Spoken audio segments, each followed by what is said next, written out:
कि they want to be a clone of Hollywood. बहुत अर्सा पहले रशिया टुडे ने ये रिपोर्ट किया था कि अमेरिका ने पाकिस्तानी चैनल्स को $50 मिलियन दिए हैं। आप मुझे कोई एक ड्रामा दिखा दे जिसमें कोई कॉम्पिटेंट लड़की हिजाबी हो और इसको इन्होंने बड़ा एलीट क्लास का दिखाया हो। क्या पाकिस्तान में ख़वातीन ज़्यादा इंडिपेंडेंट होगी इस इतलाक़ को? या श्योर ये हो सकती है। मैं इस चीज़ का बिल्कुल कायल हूँ कि एक लड़की को मॉडर्न ड्रेस पहनना चाहिए, लेकिन अगर उसने नहीं पहना, वो मर्द कैसा मर्द है जो सिर्फ उसका जिस्म देख के उसका अपना ईमान डोल गया। आप सेल्फ प्यूरिफिकेशन पे बात करते हो और जब आपके सामने डी चौक में बंदों को मार दिया जाए, कुर्बानियाँ दी जाए उनकी, तब आपके सेल्फ प्यूरिफिकेशन वाले किधर होते हैं? तब आपको शरीयत खिलाफत याद नहीं आती है। इतने जज्बाती ना हो जाएं। पाकिस्तान में हम जिन्स परस्ती को कानूनी रास्ता देने के लिए जो कानून बना, सबसे ज़्यादा दिफा आपकी पार्टी ने उसका किया। इंजीनियर साहब इज सेकुलर। इंजीनियर साहब is very much secular. Any person जो ये समझता है कि इंजीनियर साहब कोई रिलीजियस स्कॉलर है या वो फिर किसी भी मोटिवेशनल स्पीकर को नसीहतदान समझ ले, तो अगर आपको साहिल सर या यूथ क्लब के साथ टीम बनाने का मौका मिले, आप किसको सिलेक्ट करेंगे? खिलाफत आए तो किस फिरके की खिलाफत आएगी? पहली बात है कि मैं इस चीज़ में मैं नहीं कहता कि खिलाफत आए। आई am also student of youth club. मैं तो जब मेरी जर्नी स्टार्टेड थी back in the days at that time when I was in Lahore, तो मैं मोहम्मद अली सर की वीडियो चेंज हुआ था। तो youth club is like my mentors. कौन सा सेकुलरिज्म? ये साहब दो मस्जिदें क्यों तबाह की थी? साहब दो लोग क्यों मजबूर हुए थे कि वो दीवारों में कुरान को चुन दिया करते थे कि सेकुलर्स के हाथ ना आ जाए? जितने भी ब्लॉगर्स हैं they are trying to save their family, तो आप उनको किस लेंस से देखते हैं? उन लोगों में से बिल्कुल भी नहीं जो कहता है कि पैसे के पीछे ना पड़ो। मैं कहता हूँ जो लोग कहते हैं कि पैसे से कोई खुशी नहीं मिलती, मैं अपना बैंक अकाउंट आपको देता हूँ, ट्रांसफर करते हैं इधर। मेरी तो पर्सनली ड्रीम ही ये है कि मैं मस्जिद में निकाह करूं, सिंपल निकाह हो। इंशाल्लाह इंशाल्लाह when you will see prophet Muhammad सल्लल्लाहु अलैहि वसल्लम in your dream, what will you से?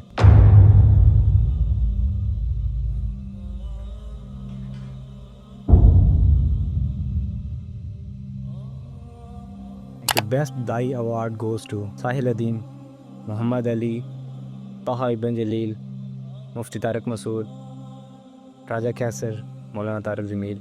बेस्ट दाई अवार्ड 50-60 साल की जिंदगी है। Eternity is very very long. Allah ने पूरा मौका दिया है। गुनाहगार हैं, सियाहकार हैं, जैसे भी हैं, ऑलवेज रिमेंबर जो रसूल के बेवफा है।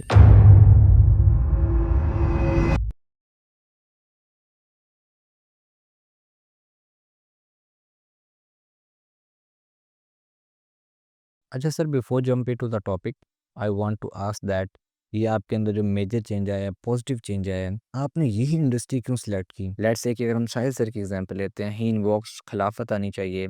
अगर हम वाईसी की एग्जांपल लेते हैं, यूथ क्लब स्टाइल में मेजर चेंज लाना चाह रहे हैं and just goes and on. Engineer साहब की एग्जांपल है, वो भी अपनी फील्ड में जैसे उनको समझ आ रहा है वो काम कर रहे हैं। मुफ्ती तारिक मसूद साहब, हर बंदा अल्लाह का फौजी है जो अपनी एक वाल में अपने आप को एडजस्ट करके एक खिलाफत का निज़ाम चाह रहा है।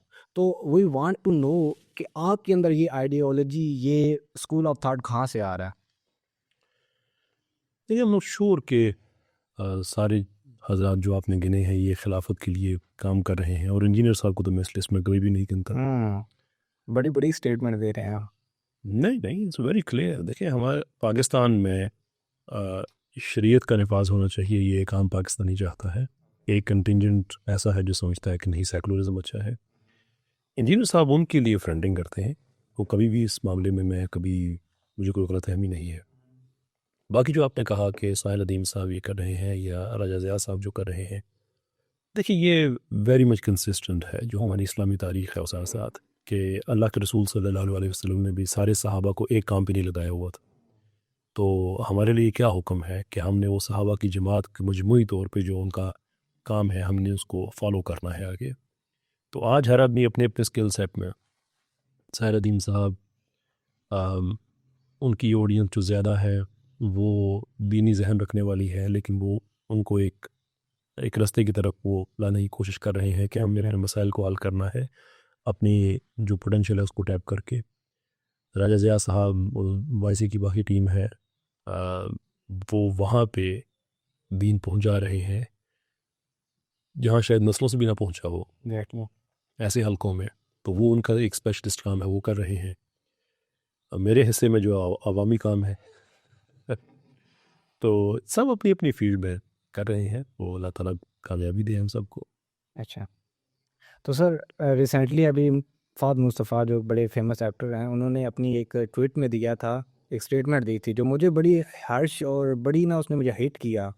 He said in that statement के पॉडकास्ट जो हैं वो सिर्फ़ और सिर्फ लोगों की इज़्ज़तें उछालने के लिए बनाए जा रहे हैं। इन लोगों के ऊपर हुकूमत को गवर्नमेंट लेवल पे कोई एक्शन लेना चाहिए ताकि ये कोट इन कोट ये लोगों को अवेयरनेस ना प्रोवाइड कर सके कि ये ड्रामा में क्या दिखाया जा रहा है, या हम किसी सेलिब्रिटी के बारे में बात नहीं कर सकते हैं। वो बेसिकली रीमा खान के बारे में किसी ने कोई ट्वीट की थी या कोई स्टेटमेंट दी थी, तो वो उस सिनेरियो में जाके वो उस बात को ना पॉडकास्ट पे लेके आ रहे थे और ऐसे पोर्ट्रे कर रहे थे। मुझे ऐसा I personally feel in my humble opinion कि वो ये कहना चाह रहे हैं कि आप ड्रामास के बारे में कोई गलत बात नहीं कर सकते हो, आप किसी ऐसे बंदे के बारे में गलत बात नहीं कर सकते हो जो अपनी एक नीच में जाके काम कर रहा है। देखिए, ये स्पेसिफिकली तो मैं तबसरा नहीं कर सकता इस ब्रीड पे, इसलिए कि तो मैंने देखी नहीं है मैंने।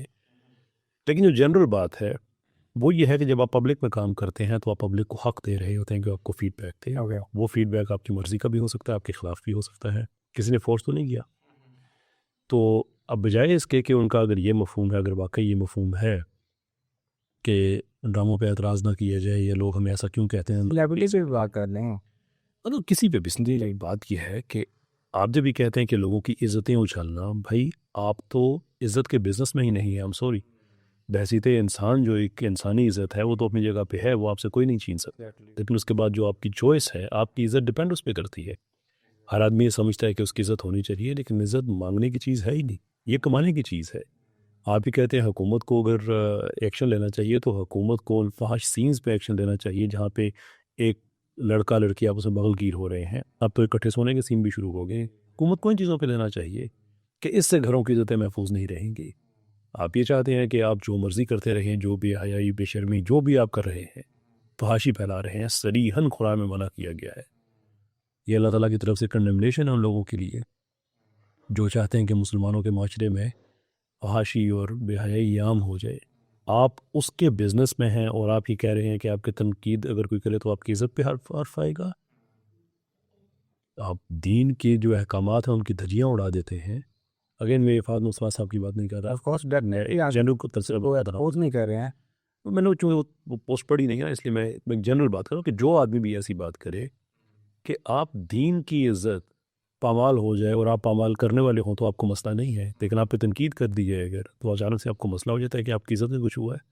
You are not in that business. आप इज़्ज़त नहीं, आप फहाशी के बिजनेस में हैं। फहाशी और इज़्ज़त का आपस में क्या ताल्लुक है? अगर आप सॉरी टू से आई एम डिस्टर्बिंग यू, मजीद में थोड़ा एलाबोरेट कर दूं शोर कि अगर आपके आपके अकॉर्डिंग आपका क्लेम ये है, हमारी सोसाइटी में ये चीज़ें चल रही हैं, वी कैन से यस, मगर at the end as a being a Muslim आप उसको इस्लाम के मुताबिक टेस्ट को नहीं बैठ रहे हो। That's a very fair question कि हम ये नहीं कहते कि जो सोसाइटी में होता है उसको हाईलाइट ना किया जाए, जी बिल्कुल। लेकिन जो हो रहा है, जो गलत हो रहा है, उसको हाईलाइट करने में और उसको ग्लोरीफाई करने में बड़ा फ़र्क है। एग्जैक्टली। जब आप उसको उसके पीछे आप उसको एक सोशली एक्सेप्ट कराने के लिए कोशिशें करते हैं तो हम उस चीज़ के ख़िलाफ़ हैं। आप दिखा रहे हैं कि एक आदमी ने शराब पी ली है, वो उसने बुरा किया है तो वो बुरा ही है, लेकिन जब आप शराब के पीने के अमल को जब आप ग्लोरीफाई करेंगे तो वहाँ से मसला स्टार्ट होना शुरू हो जाएगा। तो इसलिए हमारा जो जो ड्रामा है, पर्टिकुलरली मैं उसके इतना ख़िलाफ़ इसलिए हूँ, इनके करतूतों की वजह इंक्लूडिंग मी सर, इंक्लूडिंग अवर से। हर आदमी जिसमें देखे योर तो कहते हैं कि हम एक सेंस इज़्ज़त गैरत, ये तो हमारे लिए एक मामला है। लेकिन आप हिस्ट्री देखें कि सेक्स एंड कल्चर 1934 में उनकी बड़ी ज़बरदस्त किताब है जिसमें दुनिया की कितनी देखो 70 से ज़्यादा, अगर मुझे याद है 70 से ज़्यादा सिविलाइजेशंस ऐसी हैं जिनका मुतालिया करने के बाद ये नतीजा निकाला गया है कि जो सोसाइटीज़ जो ये जिनसी बेराह रवी है उसका शिकार होती हैं वो बर्बाद हो जाती है। और जहाँ पे शादियों को अहमियत दी जाती है, इज़्ज़त, शर्म, हया, ये सेग्रीगेशंस रखी जाती हैं कि चीज़ें आम ना होना शुरू हो जाए। जो जिन्स है इसको रेगुलेट किया जाता है शादी के इदारे के ज़रिए, वहाँ पे एक स्टेबिलिटी आती है, वहाँ पे एक सुकून होता है, वो आराम होता है। इज़्ज़त गैरत अगर आप लोगों के लिए मैटर नहीं करती, आप तारीख ही देख लें। आप अपने थोड़े से पैसों के लिए जो काम कर रहे हैं, लिटरली थोड़े से पैसों के लिए, अब you think and somehow you think कि आपके लिए ये चीज़ें जो हैं ये आप तक नहीं आएगी। एक बड़ी पक्की बात है मैं लाइफ कोच हूँ, मुझे अब याद भी नहीं है कितने लोगों के साथ मैं काम कर चुका हूँ पूरी दुनिया में। मैं मेरे अगर आप कहें कि जो एक जो इंसान काम करता है जो उसके नतीजे निकलते हैं, उस हवाले से अगर आप कहें कि मेरी ज़िंदगी का निचोड़ अगर मैं एक जुमले में कह सकूं, वो ये होगा कि जो रब का रास्ता है वो फितरत का रास्ता है। अब कोई इंसान कॉन्शियसली रब को माने या ना माने उसकी और बात है, लेकिन जो फितरत के रास्ते से हट जाता है, अल्लाह ताला उसको कम से कम सज़ा ये देते हैं कि उसके अंदर से सुकून ख़त्म हो जाता। That's minimum. और जो बेसुकूनी है ना बज़ाते खुद आज़ाद है, और मैं कह रहा हूँ कि ये कम से कम है। आप मीडिया के ज़रिए सारे ये करें, लोगों को फितरत के रास्ते से, रब के रास्ते से आप हटाने की कोशिश करें।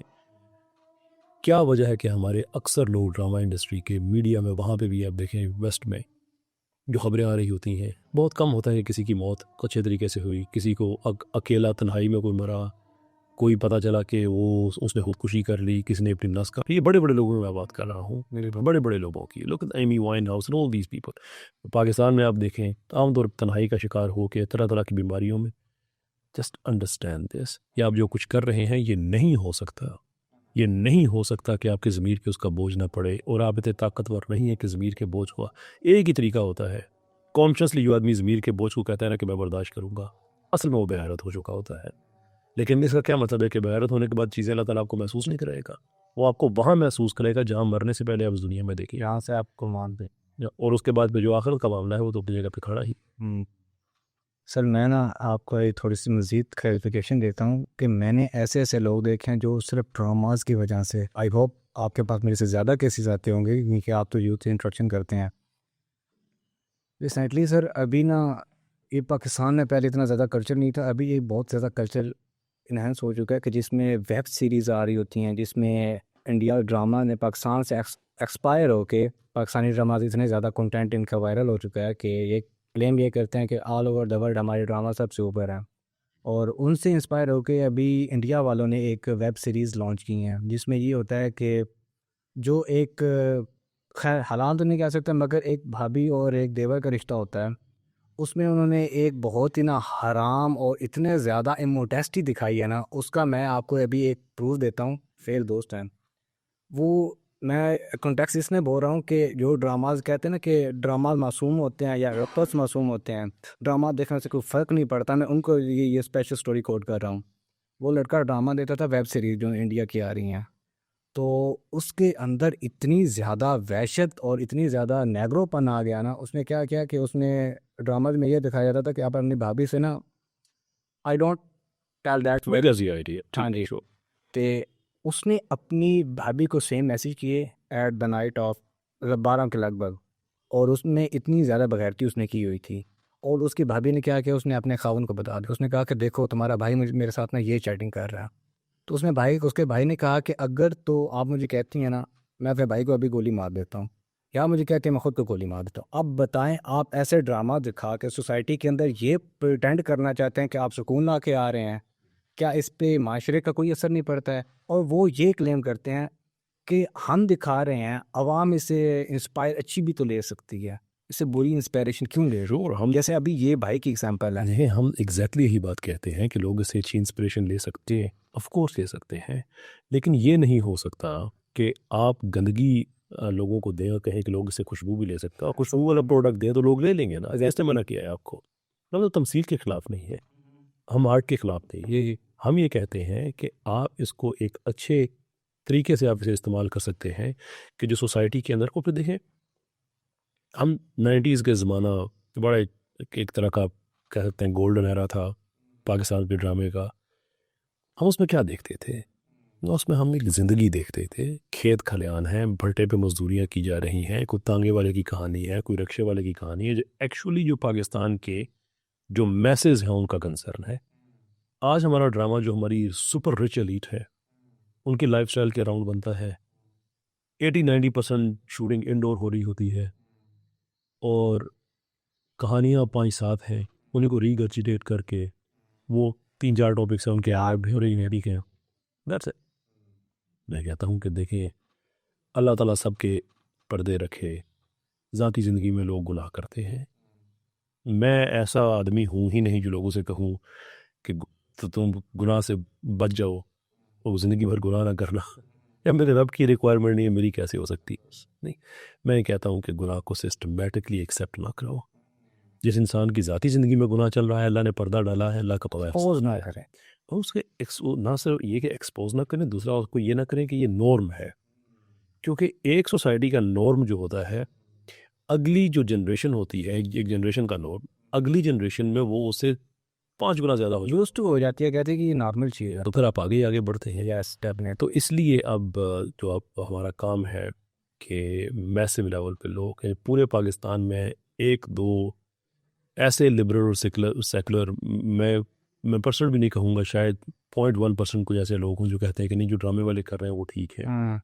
और ये भी मैं आपको गारंटी देता हूँ कि ये भी वो लोग हैं कि उसको देखने की हद तक ठीक है, अपने घर में ये भी इजाज़त नहीं देते उसकी। वहाँ पे वो नहीं हो, पाकिस्तान का मैंने जितना लिबरल मेल मैंने जो देखे हैं, वो लिबरल मेल अपने लिए है, अपनी बहनों के लिए नहीं है।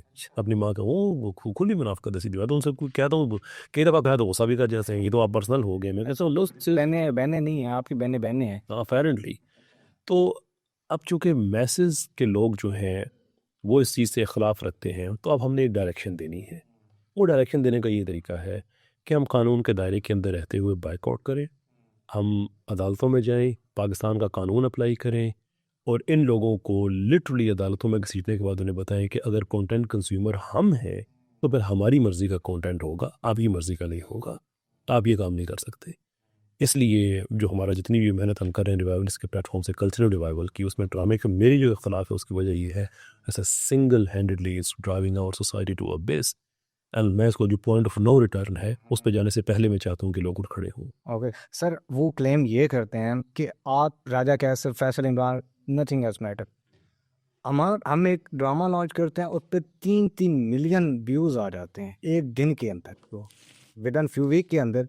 तो वो जो लोग हमें देख रहे हैं, आप उनसे ज़्यादा समझदार हैं। मैंने उस पर बहुत ज़्यादा स्टडी की है, लोगों से पूछा है, इंटरव्यू किए हैं, पाकिस्तान के जो संजीदा लोग हैं उनसे बात की है कि आखिरकार क्या हो जाए, हमारे ड्रामे को लोग क्यों देखते हैं। And there is always one answer, इसलिए कि देखने के लिए कुछ और है नहीं।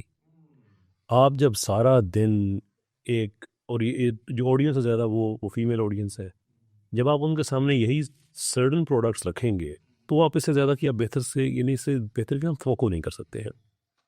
अब होता क्या है, पाकिस्तान में जब टर्किश ड्रामा आता है वो स्मैश हिट होता है, इनके ड्रामों से बहुत आगे जा रहा है। तो प्राइम एग्जांपल है हमारे। ये अब सलाहुद्दीन, ये जिसने इस तरह वीडियो बने हैं।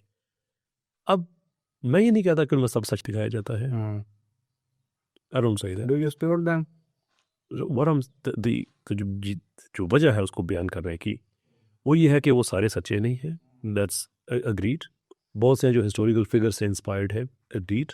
हाउएवर लोगों को डिफरेंट चीज़ क्या देखने को मिल रही है, एक हिस्ट्री देखने को मिल रही है, या एटलीस्ट एक हिस्टोरिकल कॉन्टेक्स्ट में एक चीज़ देखने को नज़र आ रही है। तलवार है, घोड़ा है, उस ज़माने का फैशन है, उस ज़माने का आर्ट है, उस ज़माने के घर हैं। People want to see something new. आपके ड्रामे में क्या चल रहा है? वही 3-4-5 कहानियाँ सारा बहुत सारा करके जाना। तो जब लोगों को डिफरेंट चीज़ देखने को मिली, इररिस्पेक्टिव कि वो सच्ची है झूठी है, people actually went for that. मैं आपसे ये कहता हूँ कि आप पाकिस्तान में राय अहमद खान, खरल साहब पे आप ड्रामा बनाएं, that would be a smash hit. वो लोगों को असली ड्रामा बनाएं। मैं कहता हूँ इवन हमारे जो नॉन मुस्लिम पाकिस्तान इंडिया जब जो मुश्तरका तारीख है, इसके जो हीरो गुजरे हैं, आप उन पर ड्रामा बनाएं, लोगों को आप दिखाएं कि भाई ये भी एक हमारी तारीख है, this is something that has happened.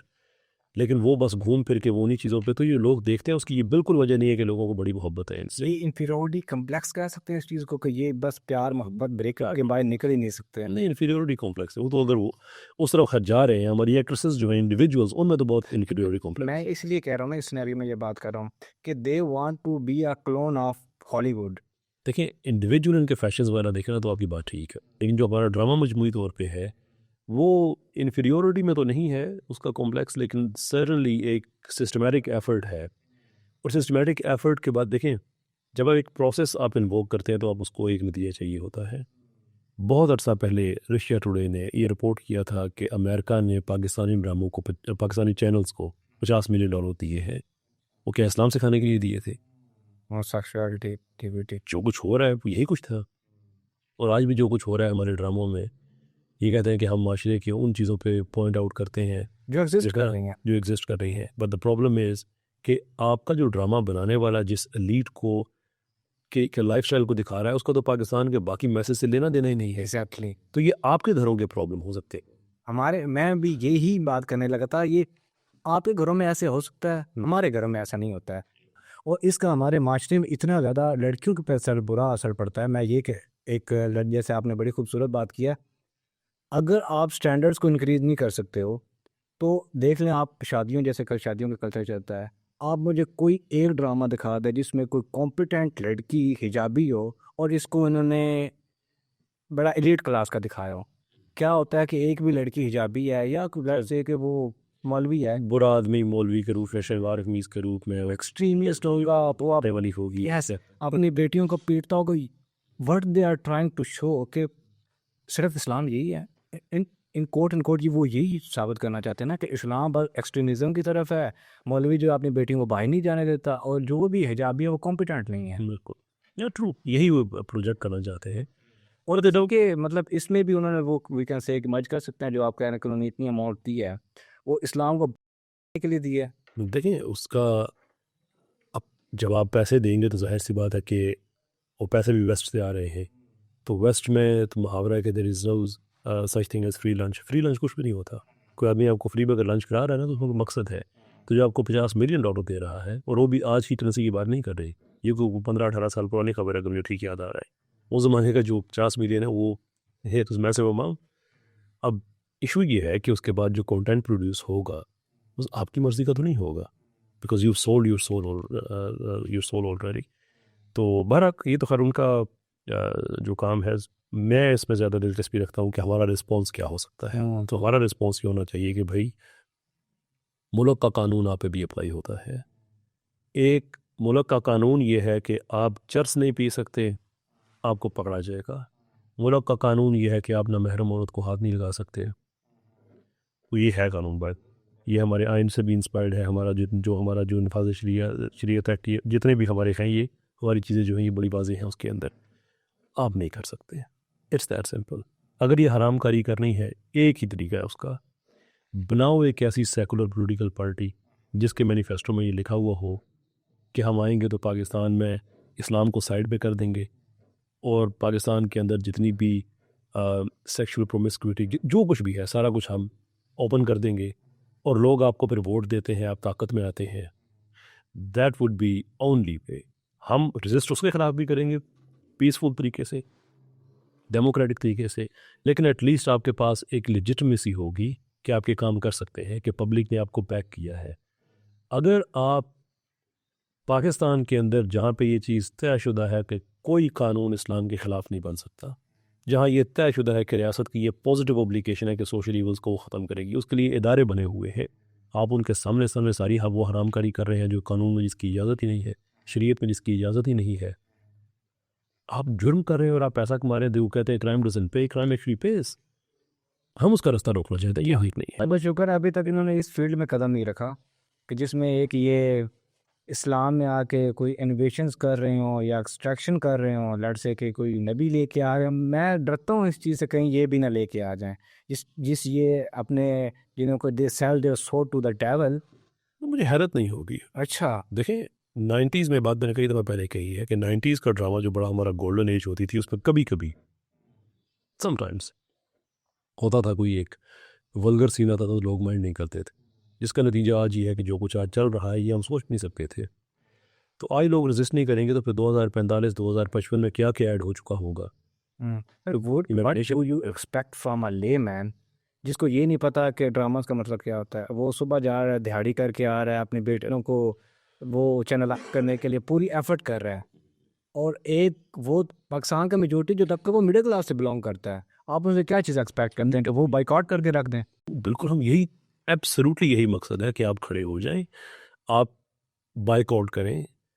हम जो ये एक कानूनी कार्रवाई का पूरा इरादा रखते हैं, और 2-3 ड्रामों को हमने ऑलरेडी इनके ख़िलाफ़ कार्रवाई शुरू भी कर दी है, तो उसमें आप हमें सपोर्ट करें, मॉरल सपोर्ट। और जब बाइकआउट वगैरह की कॉल हो उसमें आप अपना हिस्सा डालें, बिकॉज़ ये तो सब ने मर के हिसाब देना है। मैं इस चीज़ पे पक्का हूँ, मैं मुफ्ती नहीं हुआ फतवा नहीं दे सकता, लेकिन एक इंसान का ईमान होता है ना। मैं इस चीज़ पे पक्का हूँ कि चूँकि अल्लाह ताला ने ये बात बार बार कही है कि तुम किन किन नेमतों को तुम उसको ठुकराओगे या उनके तुम यानी कि कुफर करोगे या शुक्र, तो इसका मतलब ये है कि अल्लाह ताला ये कह रहा है कि वो नेमत का हिसाब लेगा।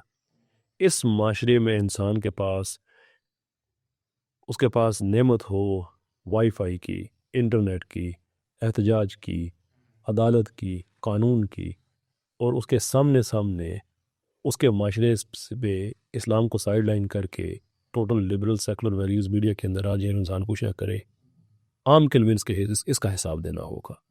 ये पक्की बात है। सर आप बार बार इस चीज़ को बहुत ही ज़्यादा वो कह रहे हैं कि कानून कानून, the people sitting behind close door, we all know के ये गलत फहमी है, ये बहुत बड़ी गलत फहमी है। ये हमारे जो वो लोग जो कानून को अच्छी तरह से समझते हैं वो बड़े अरसे से बात कह रहे हैं कि भाई कानून के अंदर बहुत ज़्यादा पोटेंशियल है। अच्छा, आपके लिए बहुत कुछ हो सकता है। अभी ये ट्रांसजेंडर एक्ट वाले मामले में आप देखा कितना ज़्यादा कानून जो है वो जब अमल में आया तो ठीक है, उन्होंने उसमें उसके अंदर एक टेक्निकल बेईमानी फिर की, पर अगेन इंशाल्लाह सुप्रीम कोर्ट में जाएगा तो वही मामला ठीक हो जाएगा।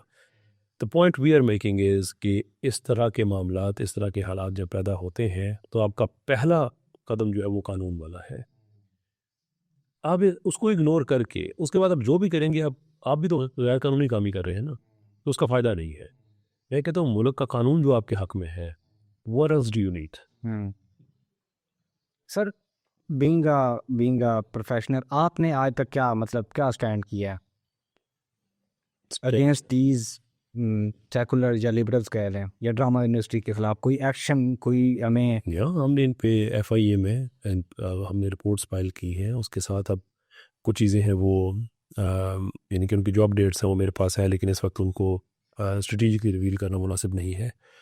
बट जो कानूनी कार्रवाई है उसके बाद पीछे मतलब एक लॉयर्स की टीम तश्कील देना, पाकिस्तान भर से लॉयर्स को इंगेज करना कि हम इनका रास्ता रोकें इस तरह से, ये सारी की सारी चीज़ें इंशाल्लाह हम कर रहे हैं। तो मेरा तो बेसिकली आइडिया यही है कि जब तक हम करेंगे नहीं, देखें अब ये नहीं हो सकता ना कि वो कहते हैं ना कि वो मकाम फैज़ कोई राह में जचा ही नहीं, जो गुए यार से निकले तो सूबेदार चले। ये तो नहीं हो सकता कि आप एक खामोश होकर बैठे रहें या उठ के आप चीज़ें तोड़ना शुरू कर दें। दरमियान में तो एक चीज़ है ना जो है लाइन हम उसको हम यूज़ कर रहे हैं।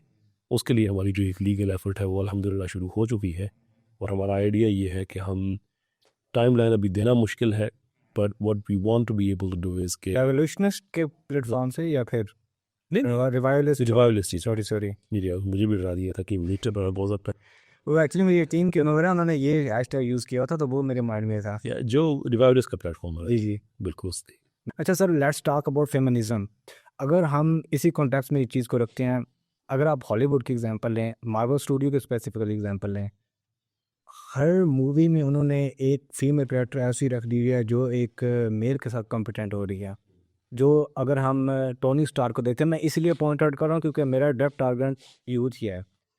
टोनी स्टार की अभी उन्होंने वो फीमेल वर्जन लेके आ गया, थॉर के फीमेल वर्जन ला के आ गए हैं। तो पाकिस्तान में भी अभी यही एक मैं रिसेंटली देख रहा था, एक टीवी एक्ट्रेस है, उन्होंने कहा कि तलाक़ें पाकिस्तान में इस वजह से हो रही हैं क्योंकि लड़की इंडिपेंडेंट हो गई है। व्हाट डू यू से this? It could be a reason, ये रीज़न हो सकती है, लेकिन उसके लिए फिर इंसान को इधर नहीं कि पाकिस्तान के लिबरल्स में पर्टिकुलरली ये प्रॉब्लम पाया जाता है कि कोई इन्फॉर्मेशन आती है तो उसको बड़ा जल्दी ये एक स्वीपिंग स्टेटमेंट्स पे दे देते हैं। देखिए डेटा के अंदर कई तरह की वेरिएशंस होती हैं, नुआंसेस होती हैं जो आपको देखनी होती हैं, समझनी होती हैं। तो क्या पाकिस्तान में ख़वातीन ज़्यादा इंडिपेंडेंट होगी इस इतलाक़ को? या श्योर ये हो सकती है, और ड्रामा इंडस्ट्री उसकी बहुत बड़ी वजह है, ये भी हो सकती है। लेकिन ये कहना कि अगर औरत फाइनेंशली, माफ़ी चाहता हूँ, फाइनेंशली अगर इंडिपेंडेंट है तो ये तलाक़ की वजह है, इस्लामिकली ऐसा नहीं है।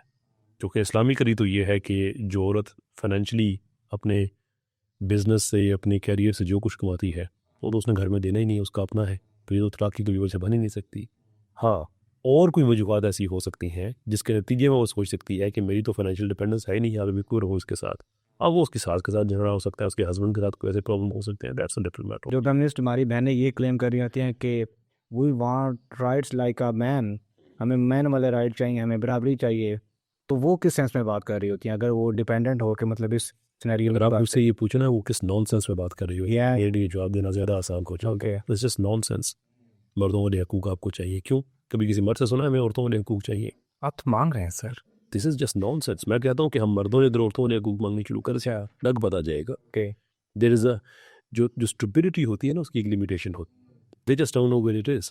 ओके। हम ये कहते हैं कि आप बहसीते इंसान हकूक की बात करें कि बहसीते इंसान एक मर्द और औरत का हक बराबर होना चाहिए, एब्सोल्युटली। लेकिन जब आप बहसीते औरत या बहसीते मर्द बात कर रहे हैं तो इसका मतलब ये है कि ये दो डिफरेंट कैपेसिटीज़ हैं। ये न्यूरो साइंटिफिकली स्पीकिंग डिफरेंट है, ये बायोलॉजिकली डिफरेंट है, ये साइकोलॉजिकली डिफरेंट है। इनके हकूक सारे कैसे बराबर हो सकते हैं? व्हाट पॉसिबल बेसिस आप कह सकते हैं कि इनके हकूक बराबर हैं? मैं एक फेमिनिस्ट से बात कर रहा था तो उसने क्लेम किया कि जो बुलेट चीज़ें हैं ना, बुलेट फोर्स कह लें उनको, उनके अलावा हम ऐसे कौन से काम हैं जो मर्दों वाले नहीं कर सकते। जो वो कह रहे हैं जो बुलेट फोर्स, उनकी क्या मुराद थी? मतलब ये कि हम जंग में जाके नहीं लड़ सकते, हम टैंक नहीं चला सकते, इसके अलावा कोई एक ऐसी मुझे वो क्लेम करे कि मैं औरतें क्या नहीं कर सकती। क्वेश्चन इज आप टैंक क्यों नहीं चला सकते? टैंक के आगे से ना कर देता। ओके। टैंक को क्या होता है? वो तो सारी डिवाइसेस है ना, जो भी उसका बटन दबाएगा, स्टीयरिंग जो कुछ भी करेगा। जेंडर डिस्क्रिमिनेशन नहीं ना रखता कि मर्द या औरत। एग्जैक्टली। तो मसला ये है कि वहाँ पे जो है वो शोर शराबा ज़्यादा होता, जाके खेड़ नहीं खुंदी जनानी आदि। वो रिसेंटली मैं वीडियो भी देख रहा था, इसमें ना वो रेसलिंग करवाई थी, एक मोटा सा बंदा था, रेसलर था, और दो सामने ना फीमेल थी। उस पर ऐसा जो कि गलत है, होना नहीं चाहिए, बड़ा रगड़ा उसने उनको, और बीच में ना किसी ये बायोलॉजिकल डिफरेंस को ऑनर की है ना। हम और ही कर लेकिन साथ में कहूँ, जब हम कहते हैं ना कि जंग खेड़ नहीं खुंदी जनानी, तो उसका मतलब है कि जो फिजिकल एस्पेक्ट है उसका, वैसे हमारी इस्लामी तारीख में ख़वातीन ने जंगों में हिस्सा लिया, अपने तौर पर जो उनकी सर्विसेज हैं उन्होंने दी हैं, and we don't deny that, we honour that actually. बात यह है कि जो ख़वातीन कहती हैं ना कि कौन सा ऐसा काम है जो मर्द कर सकते हैं और हम नहीं कर सकते, you are silly enough not to realise कि कुछ ऐसे काम हैं जो आप कर सकते हैं, मर्द नहीं कर सकते। That makes you special, that makes you different. मर्द बच्चा नहीं पैदा कर सकता, आप कर सकती हैं। आप अपने आप को एक सेपरेट कैटेगरी में रखें, इसलिए कि आपको वो इज्जत मिली है, bringing a life to this world. Imagine the nobility in that. कितना नोबल काम है ये। The nobility in that is priceless. You want to deny all that? दूसरी बात ये, हम कहते हैं कि मर्दों के हवाले से हमें पैटर्न्स नज़र आते हैं कि जो मर्द हैं वो अपनी फील्ड्स में बहुत ज़्यादा एक्सेल करते हैं, जो औरतें हैं वो अपनी फील्ड में बहुत ज़्यादा एक्सेल करती हैं। दैट्स द पैटर्न्स है। अब किसी के लिए कहना कि वो कौन सा ऐसा काम है जो मर्द कर सकते हैं और हम नहीं कर सकते, बीबी करती क्यों नहीं हो? सो बुलेट का काम तो नहीं है। मर्द तो सारा दिन ईंट सतस के साथ ईंट लगा के एक मजदूरी भी करेगा, मिस्त्री वाला काम भी करेगा। How many women have you seen doing that? और ये ना कहना कि भटे हुए औरतें काम करती हैं, वो मजबूरी से करती हैं। That's number one. और ब्रॉडर स्कीम में अगर आप ये देखें ना, तो ये बात वैसे भी मैंने पहले भी कई दफ़ा अर्ज़ की है कि आपने अगर काम ही म्यार बना के रखा हुआ है कि हमें ये आज़ादी चाहिए, वो बीबी हमसे तो पूछो ना, हम मर्दों से, हम काम को क्या अपनी आज़ादी समझते हैं? इसी तरह। वी डोंट थिंक कि ये हमारी आज़ादी है, इसी तरह ये हमारी मजबूरी है, हमें करना पड़ता है, जैसे मर्जी हालात क्यों ना हो करना पड़ता है, दिन रात एक करना पड़ता है, बिकॉज वी हैव टू। हम आपसे कहते हैं we have to so that you don't have to. जब आप ये कहें ना कि नहीं मेरी आज़ादी है कि मैंने भी अपने आप को उसी लेवल पे लेके आ जाना है, I simply say this is being stupid. You can not be same as me, for I can't be same as you. हम बैसते इंसान हम बराबर हो सकते हैं, लेकिन उसके अलावा जो बैसिटे वुमेन आपकी इज़्ज़त है वो आपकी है, जो मेरी है वो मेरी है। उसमें जब आप इक्वालिटी क्लेम करेंगे तो बुनियादी तौर पे आप मर्द और औरत से उसकी जो एजेंसी है आप वो छीनने वाली बात करेंगे। तो हम इंसान रोबोट्स तो है नहीं। सर अभी रिसेंटली ना, आई होप सो आपने नहीं देखी होगी, पेशावर जुल्मी ने ना अपनी एक फीमेल टीम लॉन्च करने की कोशिश की है। कोशिश किया, वो तो प्रॉपर वो ऑडिशन भी ले रहे हैं। तो पाकिस्तान में इस लेवल पे जाके, मतलब अगर इस्लाम की बात करें तो इस्लाम में तो ये चीज़ टोटली हराम यह है कि एक लड़की अपनी इस तरह की ड्रेसिंग करी है जो उसकी मोडेस्टी को वो अप्रोच नहीं करती है, जो उसके प्राइवेट पार्ट को बहुत रिवील कर रही होती है। तो पाकिस्तान जैसी कंट्री में आप इस तरह की लीग दिखा के उसमें आप औरतों को लेके आ रहे हो, व्हाट डू यू से? देखिए, स्पोर्ट्स वगैरह में ख़वातीन हिस्सा लें तो बड़ी अच्छी बात है, इसमें तो कोई बुरी बात। इस्लाम इन चीज़ों से तो मना नहीं करता। Physical fitness, mental fitness, being competitive, all these things are fine. इस्लाम ये कहता है कि मर्द अपने सफ़ेयर में ही काम करें, औरतें अपने सफ़ेयर में ही काम करें। अब जाहिर सी बात है कि इवन जंगों के ज़माने में जो औरतें, मिसाल के तौर पे मुसलमानों की औरतें जो हैं वो अच्छी तलवारबाज भी होती थी, अच्छी तीरंदाज भी होती थी, तो प्रैक्टिस भी करती थी, सारा कुछ होता था। लेकिन वो ख़वातीन का एक सर्कल है, इवन एजुकेशन का एक अपना सर्कल है औरतों का। और ये कह देना कि मर्द स्पोर्ट्स करते हैं औरतें ना करें कि इन्होंने इस्लामिक है, ये तो बिल्कुल ऐसा ही हो जाएगा कि फिर मर्द पढ़ते हैं तो औरतें ना पढ़ें। नहीं, हम ही कहते हैं कि औरतें अपने स्फेयर में पढ़ें, मर्द अपने स्फेयर में पढ़ें, को एजुकेशन तक हो।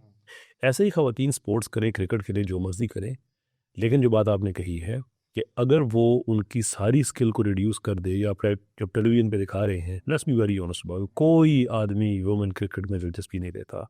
It's horrible quality cricket. मेरे ख्याल में हमने तो आता देखा भी नहीं होगा क्रिकेट, मतलब उसकी क्वालिटी इतनी बुरी है कि आपको ग्रीन वाले की क्रिकेट, आई एम सॉरी आसान है। सिस्टर्स, लेके जो है, तो इसके बावजूद अगर लोग देखते हैं तो क्या वो आपकी गेम की क्वालिटी से मुतासर? Wake up. They want to look at you. And if your best self is your body, that's not your best self. Sir इसमें एक और भी चीज़ें आ जाती हैं ना, कि अगर एक लड़की इस फील्ड में आ रही है तो उसमें बहुत सी चीज़ें को कंप्रोमाइज़ करना पड़ेगा। उसको अपनी फैमिली स्ट्रक्चर को पूरा कंप्रोमाइज़ करना पड़ेगा, उसको अपने जो एक अल्लाह ने उसको नहज दी हुई है उसको कंप्रोमाइज़ करना पड़ेगा। ऐसा तो नहीं हो सकता। वो आपकी, मेरे ख्याल में वीडियो में सुन रहा था कि लड़की और लड़का अपनी फील्ड के अलावा 2 चीज़ काम नहीं कर सकता है। अगर लड़की को अल्लाह ने ये चीज़ें दी हुई है, उसको इस फील्ड में काम करना होगा। अगर वो अपनी फील्ड से something out of the box जाके कोई चीज़ परफॉर्म कर रही है तो वो दोनों चीज़ों पे उसका आफ्टर इफेक्ट आएंगे। Very true. जब आप प्रोफेशनल फील्ड में जाएंगे इस तरह से, तो फिर बाय एंड लार्ज तो मसला होगा। ऑब्वियसली हर इंडिविजुअल पे अप्लाई नहीं करता ये, लेकिन इशू ये है कि जो फंडामेंटल चीज़ है जो लोगों को समझ नहीं आती है, वो ये है कि देखें, जो कैपिटलिस्ट माशरा है, इवन जो सोशलिस्ट माशरा है, जिसे दुनिया बहुत इंस्पिरेशन देती है, उसके अंदर ज़रूरी है कि जो सोसाइटी का अपरेटस है उसके अंदर लोग पुर्ज़ों की तरह काम करें। सो जितनी भी कमर्शियल और हमारी जो इंडस्ट्रियल एक्टिविटी है, आप उसको एक मशीन समझ लें, और जो लोग उसमें काम करें उसको पुर्ज़े समझ लें। जितने ज़्यादा पुर्ज़े होंगे उतना अच्छा है। विच इज़ टू से कि उसमें मर्द और औरत की फिर अहमियत नहीं है, मर्द भी काम करें, औरतें भी काम करें, because it makes more and more money. So आपने कहा कि पेशावर ज़ल्मी वाले ये कर रहे हैं, सारा कुछ कर और भी कोई कर रहे होंगे, लेकिन जो भी कर रहे हैं उस लीग से जो पैसा आएगा वो कौन कमाएगा? So what we are saying is कि जो ऊपर टॉप बॉसेस बैठे हुए हैं, एंड मैं कम्युनिस्ट नहीं हूँ, मैं सिर्फ ये जो कैपिटलिज्म के अंदर, कैपिटलिज्म को मैं कंपैरेटिवली सोशलिज्म से बेहतर समझता हूँ, लेकिन इसके अंदर भी जो प्रॉब्लम्स है वो भी हाईलाइट करना ज़रूरी है कि इसी कैपिटलिज्म ने औरत को घर के सुकून से बाहर लाकर उसको मजदूर बना दिया। अब जो स्पोर्ट्स में लोग हैं बुनियादी तौर पे ये भी तो मुलाजमीन ही हैं, इनके भी तो कॉन्ट्रैक्ट्स होते हैं एक्चुअली। तो जब आप सारा फोकस कर देते हैं इस चीज़ पे कि लोग घरों से बाहर आके काम करें, तो उसकी कॉस्ट फिर फैमिली पे करती है। और वेस्ट पे हम देख रहे हैं कि फैमिलीज कैसे पे कर रही हैं। Italy is dying, Spain is dying, आबादी ख़त्म, वहाँ पे फर्टिलिटी रेट 1.2 1.3 के अराउंड आए हुए हैं। हज़ारों गांव वहाँ पे, एक दो की बात नहीं कर रहा, हज़ारों गांव वहाँ पे ऐसे हैं जहाँ पे कोई ज़ीरो लब नहीं है। आबादियाँ मर रही हैं, ख़त्म हो रही हैं। Why? Because people are not thinking. लोग अपने घर की तरफ तवज्जो नहीं दे रहे हैं, ख़वातीन अपने घर की तरफ तवज्जो नहीं दे रही हैं। अमूर घरदारी से पहलू तरी करके वो समझती हैं कि मेरी ये आम कूल कि मैं किसी फैक्ट्री में काम करती हूँ या कहीं मेरी जॉब लगी हुई है, तो वो उसकी हद तक तो ठीक है, लेकिन सोसाइटी उसकी कॉस्ट पे करती है।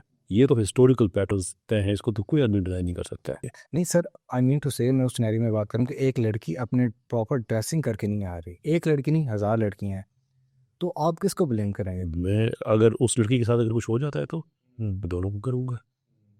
नहीं, वाई इज इट कि एक लड़की ने, मैं इस चीज़ का बिल्कुल कायल हूँ कि एक लड़की को मॉडर्न ड्रेस पहनना चाहिए, लेकिन अगर उसने नहीं पहना, वो मर्द कैसा मर्द है जो सिर्फ उसका जिस्म देख के उसका अपना ईमान डोल गया? उसको पर्दा करने का हुक्म है, तो मर्द को भी तो निगाहें नीचे करने का हुक्म है। जरा फेस आर्गूमेंट्स में बिल्कुल मुतफिक नहीं हूँ, बिल्कुल भी। हाँ, ये मैं ज़रूर कहूँगा कि अगर कहीं कोई ऐसा वाक़या हो जाता है तो औरत उसके अंदर कंट्रीब्यूट कर रही है, ये बात अपनी जगह पे है।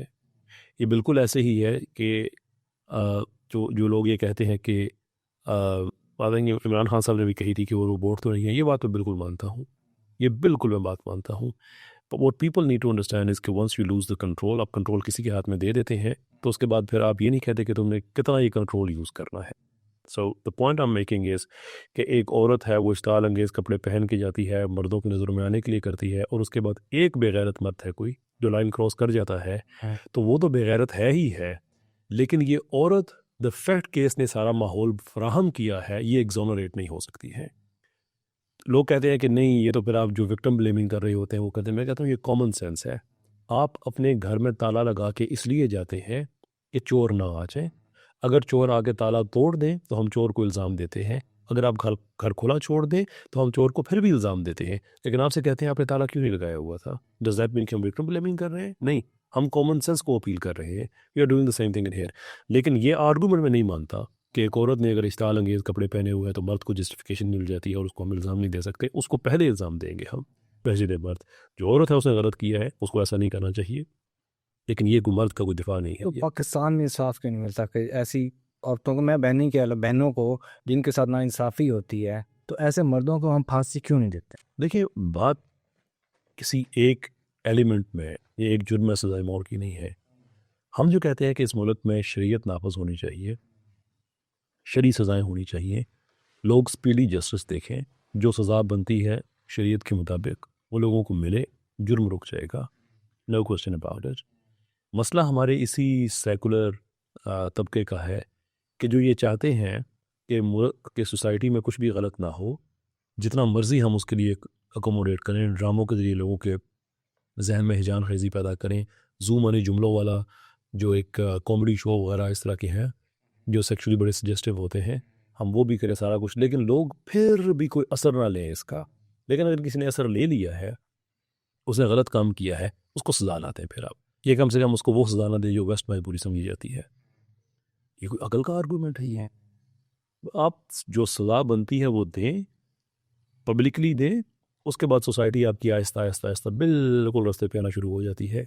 क्योंकि जो क्राइम होता है उसके बाद जो पनिशमेंट है, देखें उस वो पनिशमेंट सिर्फ ये नहीं हो, कहते हैं ना कि सज़ा हो गई है, असल में सज़ा, उसका सज़ा का जो अमल है उसमें एक्चुअली सज़ा जो है उस एक एलिमेंट है आउट ऑफ 3। उसके अंदर जो दूसरे 2 एलिमेंट्स हैं वो भी उतनी ज़रूरी है। एक एलिमेंट उसके अंदर सेल्फ रिफ्लेक्शन का है कि जब आपको गली से रिमूव कर दिया जाएगा, एक जगह पे बंद कर दिया जाएगा, तो आपको मौका भी मिलता है कि अब आप गौर व फिक्र करें, रिफ्लेक्ट करें कि मैंने ऐसा क्यों किया। दूसरा पनिशमेंट का है कि अब आपको सज़ा भी मिल रही है इस चीज़ की कि आपने किया इसलिए आप यहाँ पे हैं। और तीसरा डिटेरेंस का है कि बाकी लोगों को ये पैगाम पहुँचे कि अगर आपने भी ऐसा किया तो आपके साथ भी यही हो सकता है। इसलिए जब हमारे इस सिस्टम में जो ये सेकुलर सिस्टम बना हुआ है, इसके अंदर डिटेरेंस का एलिमेंट है ही नहीं सिरे से, तो लोग जुर्म करने से क्यों रुकेंगे फिर? सर, इसमें ये भी बात कुछ आती है ना, क्योंकि मेरी इससे पहले बहुत डिस्कशन हुई है इस टॉपिक के बारे में। दे क्लेम कि अगर आप लिबरल्स को ब्लेम करते हो, लिबरल जो है वो इस चीज़ को नॉर्मलाइज कर रहे हैं, यूज कर रहे हैं, तो आपके जो सा एक मौलवी तबका वो भी तो इसके बारे में कोई बात नहीं कर रहा, वो भी तो सेल्फ प्योरिफिकेशन के बारे में बात कर रहा है। और मेरे ख्याल में सेल्फ प्योरीफिकेशन के बारे में बात करना तो बुरी बात नहीं है। सेल्फ अगर आपका प्योरीफाई हो जाए तो फिर आप ये काम तो नहीं करेंगे। हम इसीलिए अकामत दीन की बात करते हैं कि self purification against the odds ये वलियों का काम है, वलियों का काम है। ये हर बंदा नहीं कर सकता कि अगेंस्ट द ऑड्स के पूरे माशरे में बेहयाई फैली हुई है और आप फिर भी नफ्स का तज़किया कर लेते हैं। ये तो खैर बेस्ट ऑफ द बेस्ट लोग हैं, लेकिन हम अकामत दीन की बात करते हैं तो उसका मतलब ये है कि जो सेल्फ प्योरीफिकेशन आप अचीव करना चाह रहे हैं, माशरा मजमूई तौर पे उसको सपोर्ट कर रहा है, क्योंकि उस माशरे में बेहयाई नहीं है, क्योंकि वहाँ पे अदालती निज़ाम जो है बड़ा मुस्तहकम है, क्योंकि वहाँ पे आप सूद नहीं खा रहे हैं। मुझे ये बात कभी समझ नहीं आती है कि आप सूद खा रहे हैं और आपके तज़किया नफ्स आप अचीव कर लें। भाई ये एक ऐसी, देखें, आपके नफ्स पे आपकी रज़ा का भी असर है, आपके मजमूई तौर पे माहौल का असर है। हम कितने रिसेप्टिव हो जाते हैं towards things, a lot of that depends कि हम खा क्या रहे हैं। तो अकामत दीन का मतलब ये है कि आपके तज़किया नफ्स की मश्क को मजमूई तौर पे सिस्टम सपोर्ट कर रहा हो और एक कंग्रूएंस आ जाए, जो आपका ज़ाहिर है, ये सॉरी जो आपका बातन है वही आपको ज़ाहिर में मिल रहा है। इसलिए अकामत दीन ज़रूरी है, उसके लिए प्योरीफिकेशन, सेल्फ प्योरीफिकेशन बड़ी ज़रूरी है। तो मैं उसको बिल्कुल सपोर्ट करता हूँ, लेकिन मैं कहता हूँ कि ये अननेसेसरी बाइफर्केशन नहीं होनी चाहिए कि आप इधर इधर जाएँ या उधर जाएँ। मैं कहता हूँ कि तज़किया नफ्स for अकामत Deen and अकामत Deen to accommodate तज़किया नफ्स। मेरी बात हो रही थी ना, तो उसने कहा कि यार आप मुझे ये बताएं, आप सेल्फ प्योरिफिकेशन, बस के लिए वो बैकलैश कर रहा था इस्लाम को, आप सेल्फ प्योरिफिकेशन पे बात करते हो, और जब आपके सामने डी चौक में बंदों को मार दिया जाए और उनकी हत्या कर दी जाए, उनसे कुर्बानियाँ दी जाए उनकी, तब आपके सेल्फ प्योरिफिकेशन वाले किधर होते हैं? तब आपको शरीयत खिलाफत याद नहीं आती है? ये हमारे जो भाई है ना, असल में देखें इतनी ज़्यादा एक्सट्रीम लेवल पे ओपिनियंस जा चुके हैं कि हर आदमी ने अपना एक पैराडाइम बना लिया है अपने जहन से, और वो देखता है दूसरे को, उससे कोई भी अगर वो हट के बात कर रहा है तो ऑल ऑफ सडन उसको उसमें यजीद नज़र आना शुरू हो जाता है, फ़िरौन नज़र आना शुरू हो जाता है। व्हाट वी से इज़ कि देखें, आपका एक पॉलिटिकल इशू है, I am very sorry brothers and my dear sisters, आप ऑल ऑफ सडन जो विक्टिम होना क्लेम नहीं कर सकते, इसलिए कि आप उस सिस्टम को अकोमोडेट कर रहे हैं। उस सिस्टम के अंदर एक मजलूम होता है और एक जालिम होता है, एक बेनिफिशरी होता है और एक नहीं होता। ये डायलेक्टिकल डेवलपमेंट बड़े टाइम से चल रही है हमारे पॉलिटिकल सिस्टम के अंदर। देयर वाज अ टाइम कि जहाँ पे आज आप हैं वहाँ पे कोई और था, आपकी वजह से था। आज वो हुकूमत पे चला गया है, सिस्टम तो वही है ना, आपकी सिर्फ सीट चेंज हुई है। आपकी सीट चेंज हो गई है तो ऑल ऑफ सडन आप ये समझते हैं कि नहीं, जो अब हमारे हक में नहीं बोल रहा वो यजीद हो गया, ये हो गया, वो हो गया। मैं कहता हूँ आज आप लोगों की सुलह हो जाए, कल आप हुकूमत में चले जाएंगे, उसके बाद कोई बात करेगा अगर तो आप कहेंगे नहीं, कौम के बाप के खिलाफ बात नहीं की जानी चाहिए। You really think people are that stupid? I respect the fact कि आप एक बड़ी सी पॉलिटिकल पार्टी हैं। आई रिस्पेक्ट द फैक्ट कि आप पाकिस्तान में डिसेंट्रलाइज इलेक्शन आपने लड़ा और आपने बड़ी उसमें अच्छा परफॉर्म किया, सारी बातें बड़ी रिस्पेक्टेबल हैं। लेकिन आप लोगों का गुस्सा इसलिए मिसप्लेस्ड है कि आप पाकिस्तान की वाहिद पॉलिटिकल पार्टी हैं जिसका वोटर एक नज़रिए पे खड़ा हुआ है, वो लीडरशिप बिखर गई है। नॉर्मली ये होता है कि लीडरशिप ऊपर खड़ी होती है, नीचे से जो वोटर है उसका नज़रिया आगे पीछे हो जाता है। आपका गुस्सा इसलिए मिसप्लेस्ड है कि जो लीडरशिप आपको चाहिए अपने लीडर से वो आपको नहीं मिल रही है। हर आदमी अपनी अपनी लीडरशिप लेके साइड पे हुआ है। आप उसके जवाब में सारे पाकिस्तान को गाली दे देते हैं और फिर ऐसी ऐसी खबरें आना शुरू, इतने बंदे मार दिए, ये कर दिया, वो कर। मुझे नहीं पता कि वहाँ पे कितने लोगों की जान गई है, आई ऑल्सो डोंट नो, पर ऐसे ही कि evil one was one two many, ये नहीं होना चाहिए था, ये काम नहीं होना चाहिए। लेकिन I am sorry to put it this way, आप इस सिस्टम के बेनिफिशरी हैं, आप हैं।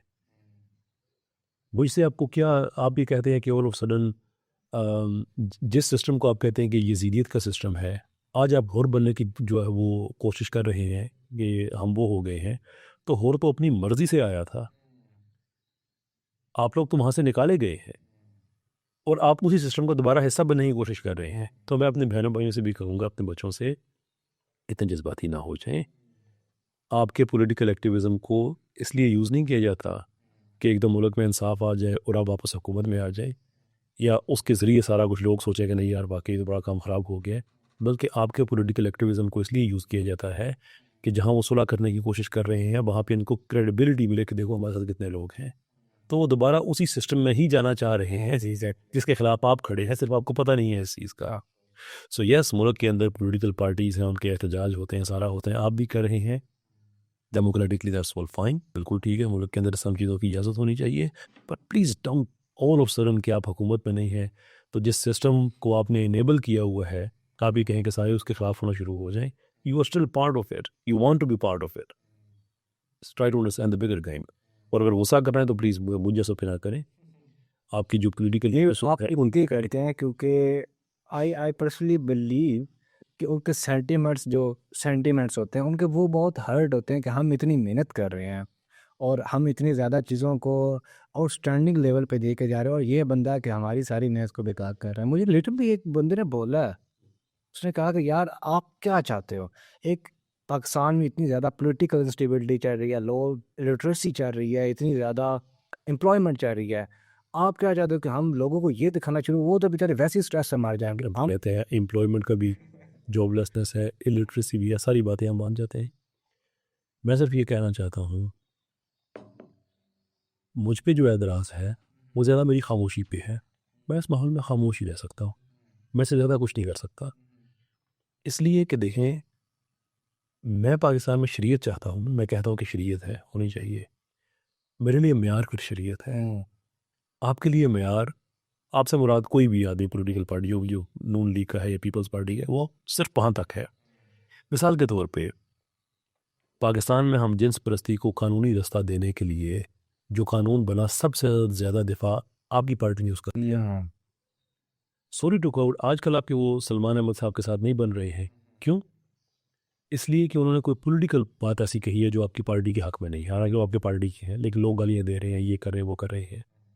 इसी सलमान अहमद ने जब कहा था कि इस्लाम इज़ अ सेक्सी रिलीजन, किसी का कोई माथे पे शक्ल भी नहीं आई थी। एंड यू थिंक कि आप अभी तक जो हैं, आप हुसैनी हैं, आप ये हैं, आप वो हैं, अभी खड़े होके आप अपनी पार्टी को तो ठीक करें पहले। आपकी पॉलिटिकल पार्टी के अंदर आप look, I just can't make people understand, which is very unfortunate, कि आपकी पॉलिटिकल पार्टी एक स्टैंडर्ड पॉलिटिकल पार्टी है। जब तक ये असूलों पे खड़ी थी, इसके साथ कोई नहीं खड़ा था। इसने कॉम्प्रोमाइज़ किए हैं तो पाकिस्तान भर का करप्ट पॉलिटिकल लीडर इसके साथ खड़ा हुआ है। फ्रॉम दैट डे गुडार में आए थे। हाँ, from that day onwards you are just like any other political party in Pakistan. Please don't, हर बंदे का ये ख्याल होता है कि मेरी पॉलिटिकल पार्टी ये कर रही, आपने भी बड़े अच्छे काम किए हैं। मैं जहाँ एक तरफ क्रिटिसाइज़ करता हूँ कि आपकी पार्टी ने जो ये किया है, ये हम जिस प्रसे के कवानीन वगैरह उसको ये राह हमवार करने की, तो मैं दूसरी तरफ तारीफ़ करता हूँ कि आपने बच्चों को नाजरा पढ़ाया, आपने सारी चीज़ें की, अमेजिंग थिंग्स। हर पॉलिटिकल पार्टी के दामन में ऐसा ही है, कुछ अच्छी चीज़ें हैं, कुछ बुरी चीज़ें हैं, take it as it is.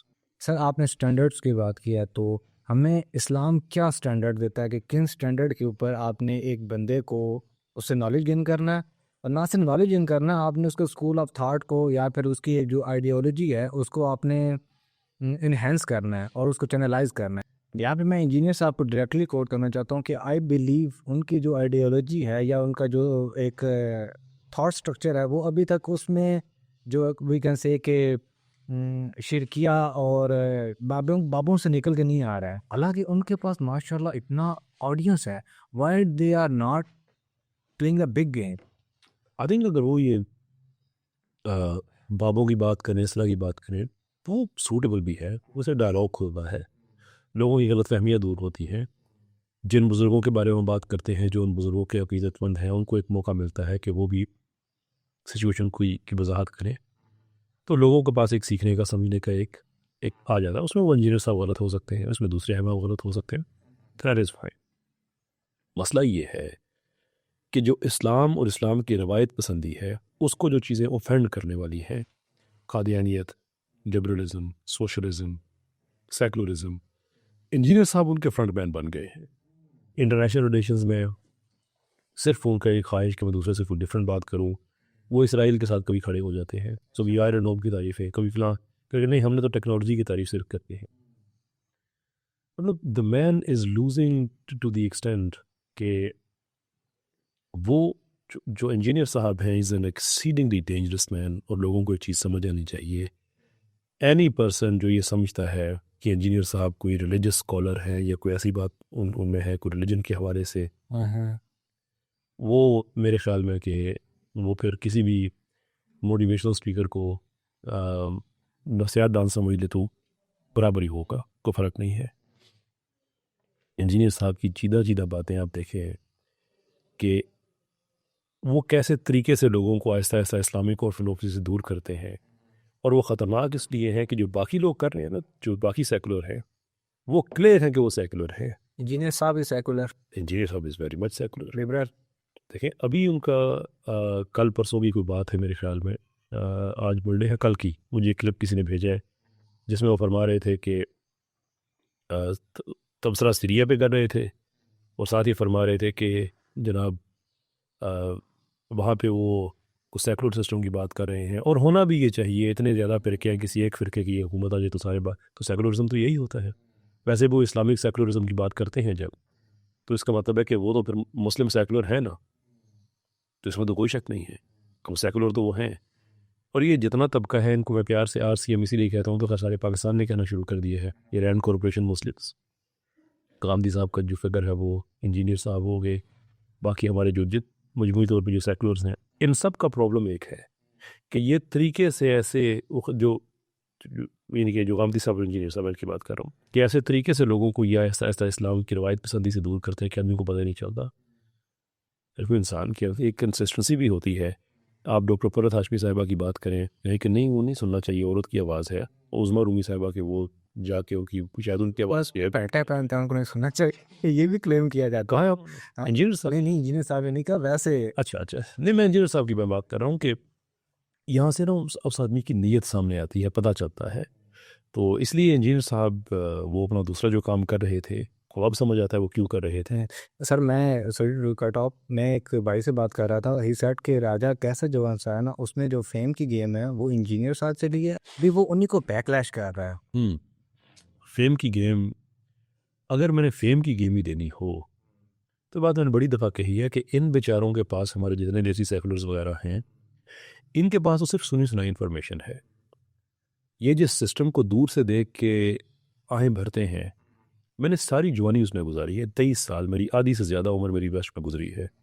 मैं वहाँ के सारे सिस्टम्स के अंदर रह के मैंने उनको सीखा है। जो सोशलिज्म पे क्रिटिक है मैंने वहीं पे जाके सीखी है, जो कैपिटलिज्म की तारीफ़ है मैंने वहीं पे जाके ना सिर्फ देखी बल्कि भुगती हैं। मैंने कितना साल मैंने उनको यूज़ किया है। तो अगर ये जो फेम जिसकी आप बात कर रहे हैं, अगर मैंने ये फेम हासिल करनी हो तो आप यकीन करें लिबरलिज्म और सेकुलरिज्म को जितना मैं प्रमोट कर सकता हूँ, आप में से कोई भी नहीं कर सकता, इसलिए कि आपके पास सुनी सुनाई खबरें हैं, सिर्फ सुनी सुनाई हैं। आप लोगों को तो अब ये भी नहीं पता, वो एक वीडियो आता है जिसमें गलत बात कह दी जाती है, फैक्चुअली इनएक्यूरेट जो होती है, नीचे से इंजीनियर साहब कहते हैं माशाल्लाह एक्सीलेंट एनालिसिस वगैरह, और यहाँ से पता चलता है कि सब पैदल तबका है।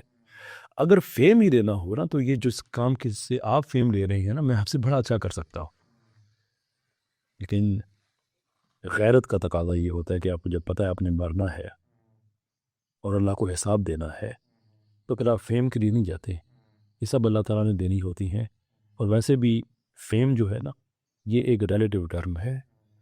रिलेटिव इस तरह से कि आप एक कैम में तो फेमस हो जाएंगे, दूसरे में उतनी बदनाम होंगी। और मेरे जैसे लोग जो हैं वो तो वैसे भी अपनी इज़्ज़त नफ्स की कीमत पे ये बातें करते हैं कि हमें वो कुर्बान करनी पड़ती है। गाली को सुनना किसी को अच्छा नहीं लगता, but it's part of it. या जब ये तरीक़ाकार है कि अल्लाह ताला ने जहाँ पे बदतरीन लोग को इजाज़त होती है वहाँ उनके मुकाबले में अच्छे लोगों को खड़ा करता है। हम अच्छे लोग नहीं हैं, but we are working hard कि हमारा काम इतना अच्छा हो जाए कि उससे एक ऐसी इंस्पिरेशन फैले कि लोगों को एक काउंटर नैरेटिव मिल जाए। उसमें लोग गाली भी देंगे, लोग दुआ भी देंगे।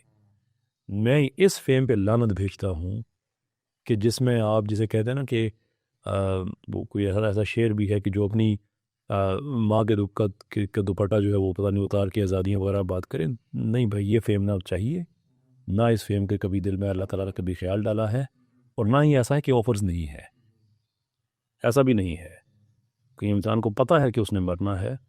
I don't give a damn about this fame. Okay, you said कि अगर एक बंदा ये कह रहा है कि सीरिया में इस फिरके की खिलाफत जो है वो आ जाए तो वो सेकुलरिज्म होगी, मैं यहाँ पे आपको ना एक थोड़ी सिनेरियो पेश कर। नहीं, मैं ये नहीं कह रहा। मैं कह रहा हूँ वो कहते हैं कि वहाँ वो सेकुलर बातें कर रहे हैं अलजुरानी इंजीनियर साहब के मुताबिक, और वो कह रहे हैं कि ऐसा ही होना चाहिए क्योंकि यही मुमकिन है। जब इतने सारे फ़िरके हैं तो फिर यानी वो कह ही रहे हैं कि सेकुलरिज्म भी ठीक है ना, किसी एक फ़िरके की हुकूमत आ जाएगी, बाकी सारे बारे ठीक है।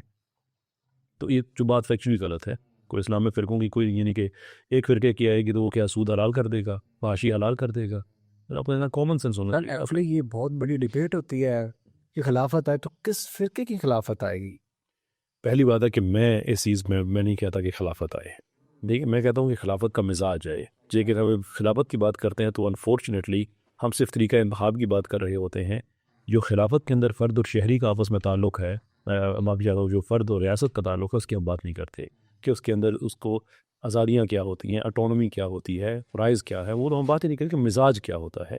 मिजाज ये होता है कि आप खलीफा वक्त को खड़े होकर बाज़ार में आपका कपड़ों का हिसाब ले सकते हैं। इसके तो मैं बिल्कुल हक़ में हूँ। जो तरीका इंतखाब है, मैं जमहूरियत वाला बंदा हूँ, और जमहूरियत जो इस्लामी जमहूरियत है, मैं वो खिलाफत मेरे स्पिरिचुअल डीएनए के करीब है, मैं उसको ज़्यादा पसंद करूँगा, लेकिन मुझे पता है कि उसने होना नहीं है। अच्छा, अब ये जो लोग कहते हैं कि वो कौन से फ़िरके की, अब चलिए हुकूमत हम कह लेते हैं कि किस फ़िरके की हुकूमत आएगी। भाई हमारा तो एक बड़ा क्लियर बात है कि पाकिस्तान में हमारे जो 22 नकाती हमारा जो डॉक्यूमेंट है जिस पे सारे मसालक के दस्तखत हैं, कि वो कहते हैं कि आप ये नाफज कर दें, सबको कबूल है, हमारे पीछे ना छुपे, सबको कबूल है। असल क्वेश्चन ये है कि आप जो पाकिस्तान में सेकुलरिज्म लेके आना चाहते हैं वो कौन सा लेके आना चाहते हैं। सेकुलरिज्म का एक फ़िरका जो है वो लिबरल है, एक सोशलिस्ट है। विद इन सोशलिज्म एक लेनिनिस्ट है, एक माओइस्ट है, एक स्टालिनिस्ट है। आप वाला कौन सा है? और विद इन लिबरलिज्म जो आप बात करते हैं तो क्लासिकल लिबरलिज्म और है, न्यू लिबरलिज्म और है, उसके अंदर जो सोशल कॉन्ट्रैक्ट थ्योरीज हैं वो डिफरेंट है। इस बात का ये जवाब नहीं दे सकते। पता है क्यों? ये किसी को नहीं पता कि फ़िरके पाए जाते हैं। उनके नज़दीक सेकुलरिज्म एक चीज़ होती है कि आप अपना जो रियासत है उसको आप मज़हब से जुदा कर दें, सेकुलरिज्म होता है। वो नहीं, ये सेकुलरिज्म नहीं होता। सेकुलरिज्म न्यूट्रल पोजीशन नहीं है। सेकुलरिज्म की पूरी एक एक जो एक पॉलिटिकल फ़िलॉसफी इस तरह से है कि हर आदमी उसको अपने तरीके से आके अमेंड करता है। When I was studying that topic, तो डिफरेंस ऑफ डेफिनेशंस आ रही थी, डिफरेंस ऑफ ओपिनियन आ रहे थे, तो अकॉर्डिंग टू सेकुलरिज्म की डेफिनेशन क्या होगी इन इन योर थॉट? लेकिन सेकुलरिज्म की डेफिनेशन कोई इल्हामी डॉक्यूमेंट तो है नहीं कि इसकी ऐसी डेफिनेशन हो जो सबके लिए बराबर हो। तो हर सेकुलर से अपने तरीके से ही करता है। दो डेफिनेशंस की प्रोमिनेंट है जिनको ज़्यादा दुनिया में कहा जाता है। पहली उसकी है जिसने ये लफ्ज़ बनाया है सेकुलरिज्म।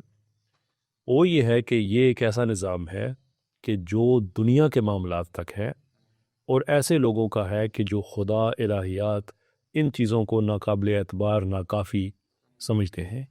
इनके सीधा सीधा मज़हब के ख़िलाफ़ एक नज़रिया है, लादीनियत। जो दूसरी डेफिनेशन आमतौर की ली जाती है कि इसका मतलब है कि जो रियासत के अमूर हैं, दीन को उससे या मज़हब को उससे जुदा कर दिया जाए। तो अब ये एक ऐसी डेफिनेशन है कि जिस पे हम दुनिया में देखते हैं कि ऐसा होता है, लेकिन उसके जो नतीजे हैं वो हमेशा अच्छे नहीं होते। तो मिसाल के तौर पे एक आदमी ये कहता है कि आप दीन को जुदा कर दें, श्योर आप जुदा कर दें रियासत से, लेकिन जो दीन के मानने वाले हैं उनका क्या होगा? तो उसका वो स्ट्रेट वे जवाब देते हैं कि नहीं, वो तो आज़ाद होंगे। तो फिर हम उनसे पूछते हैं कि आपके सेकुलर जो सोवियत है उसमें आज़ाद क्यों नहीं थे? उसमें मज़हब पे क्यों पाबंदी थी? ईसाइयत पे भी और इस्लाम पे भी पाबंदियाँ थी, सज़ाएँ थी, चर्च तबाह किए, मस्जिदें तबाह की, लोगों को मारा पीटा, जुल्म के इंतहा कर दी। लोग फिर फ्री क्यों नहीं थे अपना रिलीजन प्रैक्टिस करने में? क़वानीन की लंबी लिस्ट है। तो ये सिर्फ मीठी मीठी बातें हैं जो ये करते हैं। और यही वजह, मैं आपको एक बात बताऊँ, मैं अल्लाह ताला हर फिर किब्र से महफूज रखे। जब आपकी ये पॉडकास्ट आएगी तब तक ये वाक़या हो चुका होगा, लेकिन वाक़या कल है। ऐसा क्या आने वाला है? इस्लामाबाद में वही पैरेलल एजुकेशन है, सेगुलरिज्म वगैरह चीज़ों पे वो एक डिबेट होनी थी इस्लाम वर्सेस सेकुलरिज्म। ओके, मुझसे वो कहा स्टूडेंट्स ने कि आपकी अवेलेबिलिटी है, किसके साथ? जी है, किसी सेकुलर के साथ। एक्शन। तो हम दूसरी तरफ से वो सेकुलर लेके आएंगे, तो आपके साथ हमारी पिछले साल भी डिबेट हुई थी। तो मैंने कहा श्योर, मैं हाज़िर हो जाऊँगा इंशाल्लाह। बाद में उनकी तरफ से मैसेज आया जी कि वो डिबेट नहीं हो सकती। मैंने कहा क्यों? उन्होंने कहा कि हमने कराची से खैबर तक सारे सेकुलर से बात की है, जो ही आपका नाम सुनते हो कहते हैं हमने डिबेट नहीं करनी। थ्रेट आ रहे हैं? नहीं, थ्रेट नहीं आ रहे, थ्रेट सिक्योरिटी इशू है, किसी को सिक्योरिटी इशू नहीं। जो डिबेट्स इनके साथ मौजूद हैं उनको क्या हुआ है? मसला ये है कि वहाँ पे मैं ये सवाल पूछता हूँ, कौन सा सेकुलरिज्म? हिसाब दो मस्जिदें क्यों तबाह की थी? हिसाब दो लोग क्यों मजबूर हुए थे कि वो दीवारों में कुरान को चुन दिया करते थे कि सेकुलर्स के हाथ ना आ जाए? एथीज़म आपकी स्टेट पॉलिसी थी। आप बताइए कि आप लोगों ने जो कुछ किया है सेंट्रल एशिया में, इसकी क्या ये कौन सा सेकुलरिज्म है कि हजूम लोग के ज़रिए अपने मुसलमान बच्चियों के सर पे दुपट्टा करने में पाबंदी लगा दी? यही काम आपने सेकुलर ईरान में किया शाह के साथ, कश्फ हिजाब के जो आपने कवानीन बनाए। और लिबरलिज्म की तरफ चले, वहाँ पे जो आप लोग पूरी दुनिया में मुसलमान मुल्कों के साथ जो किया लिबरल कंट्रीज़ ने, वो ढका छुपा हुआ है। आपकी जो लिबरल इंटरनेशनल जो थीरीज़ हैं वो जंग पे क्यों हैं? वो मज़ाहिब के ख़िलाफ़ क्यों हैं? जो सेकुलराइजेशन हाइपोथेसिस है वो क्यों, वो उसकी बुनियाद ही इस चीज़ पे है कि हमने साइंस टेक्नोलॉजी के ज़रिए दुनिया से मज़हब को ख़त्म करना है। जब आप कहते हैं कि आप न्यूट्रल पोजीशन है, आपको उसका जवाब देना पड़ेगा। ये डिबेट्स इसलिए नहीं करते हैं कि उनके पास जवाब नहीं है, वो जवाब इसलिए नहीं है कि उनको उन चीज़ों का पता ही नहीं है। दे डोंट नो कि पीटर बर्गर के नज़रिया वो क्यों उस हाइपोथेसिस ऑफ सेकुलराइजेशन को डिजर्ट करके दूसरी पोजीशन में चले गए थे। उनकी डेथ हो गई है अब, लेकिन अपनी ज़िंदगी में उन्होंने, मेरे ख्याल में इनके जो इनको ये अपना वो करते हैं, फॉलो करते हैं। नहीं उनका तो नाम भी नहीं पता बेचारों। ये तो वो नहीं, बेस तो वहीं से आ रही है ना। आपने नोट नहीं किया कि इनके पास जितने भी नाम होते हैं ये सारे पुराने 200-300 साल पुराने नाम है। कोई लोग का नाम ले रहा है, कोई रोसो का नाम ले रहा है, कोई किसी का नाम ले रहा है। मेरशेमर का नाम नहीं देते। मेरशेमर तो भी जिंदा है। पीटर बर्गर की 2017 में गलबन डेथ हुई है, उनका नाम नहीं देते कि ये आज के ज़माने में बता रहे हैं कि हम नाकाम हो गए हैं भाई, हम जो कुछ करना चाह रहे थे नहीं हुआ। लिबरल हेजेमनी भी ख़त्म हो रही है, हाइपोथेसिस ऑफ सेकुलराइजेशन भी तबाह हो गया दुनिया में। ये डिबेट इसलिए नहीं करते हैं कि वहाँ पे ये जो मीठी मीठी गोलियां उन लोगों को दी हुई है ना कि मज़हब बड़ा बुरा है और सेकुलरिज्म बड़ा अच्छा है, सेकुलरिज्म खुल के सामने आ जाता है। That's why they don't want to go into debates. तो ये ये जो नॉलेज है ये पाकिस्तान में मैं इसलिए आम करना चाहता हूँ, और अल्लाह का शुक्र है बहुत से लोग हैं अभी जिसों से ऐसा ऐसा वो एक्साइटेड होना ख़त्म उन्होंने कर दिया है, ये लिबरलिज्म सेकुलरिज्म वगैरह वगैरह, और उन्होंने देख लिया कि इनके दामन में कोई चीज़ है नहीं। And that is the debate we need to have कि इनका जुल्म से भरा हुआ सिस्टम इनका, इन सेकुलर दुनिया में जितने लोगों को कत्ल किया है किसी और तबके ने नहीं किया। ये अपने जराइम को छुपाने के लिए डिबेट सेकुलरिज्म पे आने नहीं देते। जिसे पहला सवाल पूछो इनसे तो ओ भाई किसका बैक पेट जिसमें वो आपसे आपकी और एक एथियस्ट तो नहीं, खैर सेकुलर ही था वो, तो उसे हुई थी। तो आपने मतलब बड़े ना इंटेलेक्चुअल सवाल किए, तो उसकी ना उसको पता लग रहा था कि मैंने किस सेंस में जवाब देना। वो कहता कि मुझसे इंटेलेक्चुअल सवाल को क्या ऐसे इंटेलेक्चुअल सवाल करेंगे आप। हाँ वो आई थिंक आप जिस वो रास्ता नहीं उनके मॉडरेटर से कोई बात ऐसी कोई हुई थी। देखिए मेरा एक बड़ा सिंपल आइडिया है। आप किसी सिस्टम के हक में बात करते हैं, किसी सिस्टम के खिलाफ बात करते हैं, आप उस जिस चीज़ के हक में बात कर रहे हैं एटलीस्ट आपको पता होना चाहिए कि वो क्या है, और जिसके खिलाफ बात कर रहे हैं उसके बारे में आपको पता होना चाहिए। हमारे देसी सेकुलर्स ना इस्लामिक सिस्टम पढ़े हैं ना इनको अपने सिस्टम्स का पता है। मैंने पहले भी बड़ी दफ़ा एग्जांपल दी है, मैं फिर अपने आप को रिपीट करूं कि मैंने बहुत से सेकुलर से पूछा कि आप रोसो ने जो इंसानी कॉन्शियस को स्प्लिट करने की बात की है, इससे आप इतफाक़ रखते हैं? इत्तेफाक रखना तो ना रखना वो तो एक और बात है। किसी ने कभी ये किसी को समझ भी नहीं आया कि मैं क्या पूछ रहा हूँ। वाई? इसलिए कि they are cool boys and girls, इन्होंने नाम सुना हुआ है, उसने कहा क्या ये नहीं पता। कोई हैशटैग बनाया हुआ है। Exactly, they just cool people. हाँ, तो आपको जब आप एक चीज़ का दिफा कर रहे हैं और एक चीज़ से डिसएग्री कर रहे हैं और दोनों को ही आपको नहीं पता उन लोगों का, what exactly are you trying to achieve? तो मैं तो इनसे कहता हूँ कि आप इस्लामिक सिस्टम को तो पढ़ को तो देखो, आप अपने सेकुलरिज्म को पढ़ के तो देखो। ओके। एक्चुअली सर जब मैं वो डिबेट सुन रहा था ना, काफ़ी वो भी मैं केस स्टडी की, तो मैं पर्सनली ये फील किया कि इनको इस्लाम से बड़ा इशू है। मगर जब तक आप शरीयत का नाम लगाएंगे, जब आप खिलाफत का नाम लगाएंगे, तो फिर इनको कोई ना प्रॉब्लम आने स्टार्ट हो जाती है। तो यहाँ पे इनकी क्या है हाइपोक्रेसी, ये क्या रिवील करना चाहते हैं? देखिए उनको चूँकि मसला जिस माहौल में ये जवान हुए हैं उसमें वेस्ट की जो भी आइडियाज़ हैं वो ज़्यादा ग्लोरीफाइड नज़र आए, एंड दिस समहाउ थॉट के that is the end of life. हालांकि दुनिया में जो मैं इनको इनकरेज करता हूँ, उसने मेरी लाइव स्ट्रीम में एक साहब आए थे, उसे मैं यही बात कर रहा था कि श्रीडा ये नीचे का ज़माना नहीं है, उसके तजुर्बात को लोगों ने अप्लाई करके देख लिया है, कल्चर तबाह हुआ है। ये लोग का ज़माना नहीं है, लोगों ने उसके लिबरलिज्म को अप्लाई करके देखा है, आबादियाँ ख़त्म हो गई है। फेरी टेल नहीं है, ये रियलिटी है। मगर ये समझते हैं कि सच गुड उनको जब आप बड़े नए लोगों को देखें क्या हो रहा है दुनिया में, लिबरल हेजेमनी ख़त्म हो रही है, आपकी आंखें खुलेंगी। यू विल अंडरस्टैंड कि दुनिया में हो क्या रहा है, दुनिया सब कहाँ पे जा रही है, वेस्ट के अंदर लिबरलिज्म क्यों बर्बाद हो रहा है। पावरफुल दुनिया में जो ब्लॉक्स बन रहे हैं वो नए शराइत पे बन रहे हैं, नए क़वायद ज़वाबित हैं उनकी जिन पे बन रहे हैं। ऐसे ऐसे ममालिक इकट्ठे हो रहे हैं जिनका आपस में कुछ बनता नहीं है, लेकिन वो सर्टन ब्लॉक्स बना रहे हैं because of what benefits them. तो भाई आप आंखें खोले तो सही ना, दुनिया में देखे तो सही क्या हो रहा है। यस 2024 और 2025 जो बिल्कुल हम धाने पे खड़े हुए, वो आउट ऑफ डेट फिलॉसफीज का ज़माना ख़त्म हो गया है। लोग पोस्ट मॉडर्निज्म से पोस्ट मॉडर्निज्म की तरफ जा रहे हैं। यहाँ पे एलेबरेट कर दीजिएगा पोस्ट मॉडर्निज्म होता क्या है? बुनियादी तौर पे एक पोस्ट मॉडर्निज्म से इसको समझने के लिए अगर आप पोस्ट मॉडर्निज्म जो पहले का है अगर आप उस पर जाएं तो वो ज़्यादा आसानी हो जाएगी। एक अहद था कि जो साइंटिज़म बहुत ज़्यादा जिसमें गालिब था आम आवाम के लिए, अभी भी है, एकेडमिया में है, किताबों में है, लेकिन आम आवाम जो है वो अब साइंटिज़म से काफ़ी पीछे हट गई। अगरचे एथियस्ट में भी कोशिश कर रहे हैं कि साइंटिज़म को ही प्रमोट किया जाए और मटीरियलिज्म को किया जाए।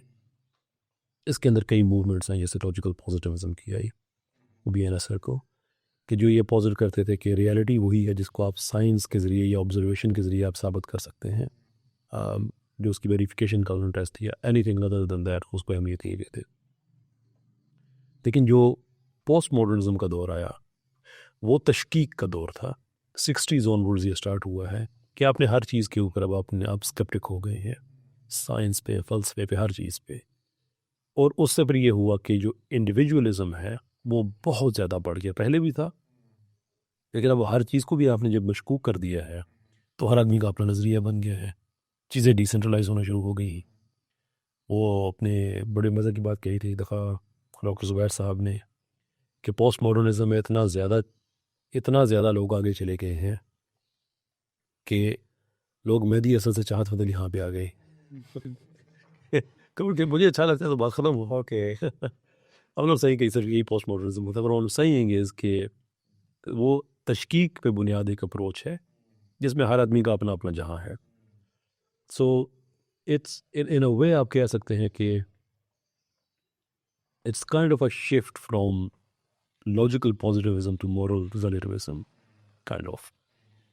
लेकिन अब एकेडमिक दुनिया में पोस्ट मॉडर्निज्म से आगे पोस्ट मॉडर्निज्म आना शुरू, जिसमें रिलीजन की एक रिसर्जेंस हमें पब्लिक पॉलिसी में नज़र आना शुरू हो गई, जिसमें liberal ideologies Aahista Aahista recede करना शुरू कर गई, जिसके हमने ब्रेग्जिट देखा, यूरोप के अंदर बड़ी बड़ी गवर्नमेंट्स के अंदर हमने न्यू कंजर्वेटिव्स की पॉपुलिस्ट गवर्नमेंट देखी, अमेरिका में हमने ट्रंप का आना देखा, दूसरी बार आना देखा, इवन जो इलेक्शन हारा उसमें भी था कि लैंडस्लाइड डिफीट होगी, लेकिन बड़े यानी कि वो भी 230 के लगभग सीटें लेना बड़ी बात थी, जिससे हमें ये पता चलता है कि अब दुनिया और तरफ जा रही है।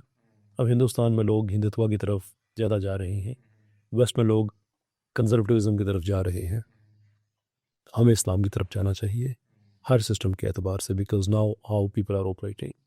तो मैं अपने ये जो बच्चे मुतासर हो जाते हैं लिबरलिज्म वगैरह से, मैं उनसे यही कहता हूँ कि don't live in the past. ये नीचे का दौर नहीं है, इट इज़ंट। ये दौर है कि सब अपने अपने ओरिजिनल सिस्टम की तरफ जा रहे हैं। It's about time that we did the same thing. Can we arrange a meeting जिसमें जितनी भी लिबरलिज्म लड़के लड़कियां हैं उनको एक जगह पे बंदा गैदर करे और उनसे क्वेश्चनिंग करे? व्हाट डू यू से? मैंने तो यूनिवर्सिटीज़ वगैरह में जाता हूँ। ऑनलाइन की बात कर रहा हूँ। देखिए मैं तो ये कर सकता हूँ कि मैं लाइव स्ट्रीम अपनी जी। जो करूँ उसमें होती है, उसमें बहुत से लिबरल जहन के बच्चे आते हैं, सवालात करते हैं, क्वेश्चन एंड आंसर होते हैं, और अल्हम्दुलिल्लाह बहुत बड़ी तादाद है ऐसे लोगों की जो अब कंजर्वेटिविज्म, जो इस्लामिक कंजर्वेटिविज्म है, इसकी तरफ आ रहे हैं। अब बहुत से ऐसे बच्चे हैं जो दीन छोड़ गए थे, वो वापस मुसलमान हुए। तो दरवेश तो यही कर सकता है कि वो एक बैठक लगा के बैठ जाए, उसके बाद लोग आते रहते हैं, बातें होती नहीं। आपने मटेरियलिज्म की बात की, तो अगर हम आजकल के ब्लॉगर्स की बात करें, क्योंकि हमारा टॉपिक ये है तो हमने इसको ज़्यादा प्रोमिनेंट करना है। जितने भी ब्लॉगर्स हैं they are trying to sell their wife और we can say their family to gain more and more viewership, more and more income, revenue generate करने के लिए। तो आप उनको क्या मतलब किस लेंस से देखते हैं? कोई ख़ास लेंस नहीं है सिवाय वही जो दीन ने दिया है, और वो ये है कि अगर आप लोगों की हिदायत मर चुकी है, there is no point wasting in time. अच्छा। हाँ, एंटरटेनमेंट के लोग उन्हें देखते हैं, और मैं आपको गारंटी करता हूँ कि आज उन पर पाबंदी लगाई पूरे पाकिस्तान में एक आदमी भी एहतजाज के लिए नहीं निकलेगा। No one would. आप इसमें फाइनेंशियल हालात भी कह सकते हैं, आप इसमें कुछ भी कह सकते हैं, लेकिन द फैक्ट के अंदर से ज़्यादा कोई बड़ी इंसल्ट नहीं हो सकती ना, कि एक इंसान दूसरे को हिस्टोरिकली फॉलो करता रहा है, तो वो करता रहा है कि वो कितना बड़ा प्रॉब्लम सॉल्वर है, ये कितना बड़ा प्रॉब्लम मेकर है, ये वो भी एक स्किल होती है। या उसकी फ़िलॉसफी क्या है, वो लोगों पे अगर इन्फ्लुएंस उसका है तो उसके नज़रियात की वजह से है। Karl Marx was not a good looking man, लेकिन जिन लोगों ने कार्ल मार्क्स के नज़रिए को अपनाया है वो उसके नज़रिए की वजह से अपनाए, लेकिन उसको जिसने भी कार्ल मार्क्स को अपनाया है। एट द सेम टाइम बहुत अब दुनिया में बड़े बड़े आप लोग देखें, it was never the case कि लोग उनको मुतासर इसलिए हो रहे हैं कि दे वर लुकिंग गुड लाइक और लुकिंग गुड। लेकिन अब अगर आप ये कह रहे हैं कि एक औरत है वो इस तरह की वल्गर वीडियोस बना रही है, या एक आदमी है वो अपनी वाइफ के को आगे करके बना रहा है, तो आप ये कह रहे हैं किसी कोई ह्यूमन एजेंसी नहीं है, इसकी फ़िक्र, इसका inner self, none of that matters. ये बस एक आई कैंडी के तौर पे मैं लोगों के सामने शेयर कर रहा हूँ। अल्लाह ताला सबको महफूज रखे।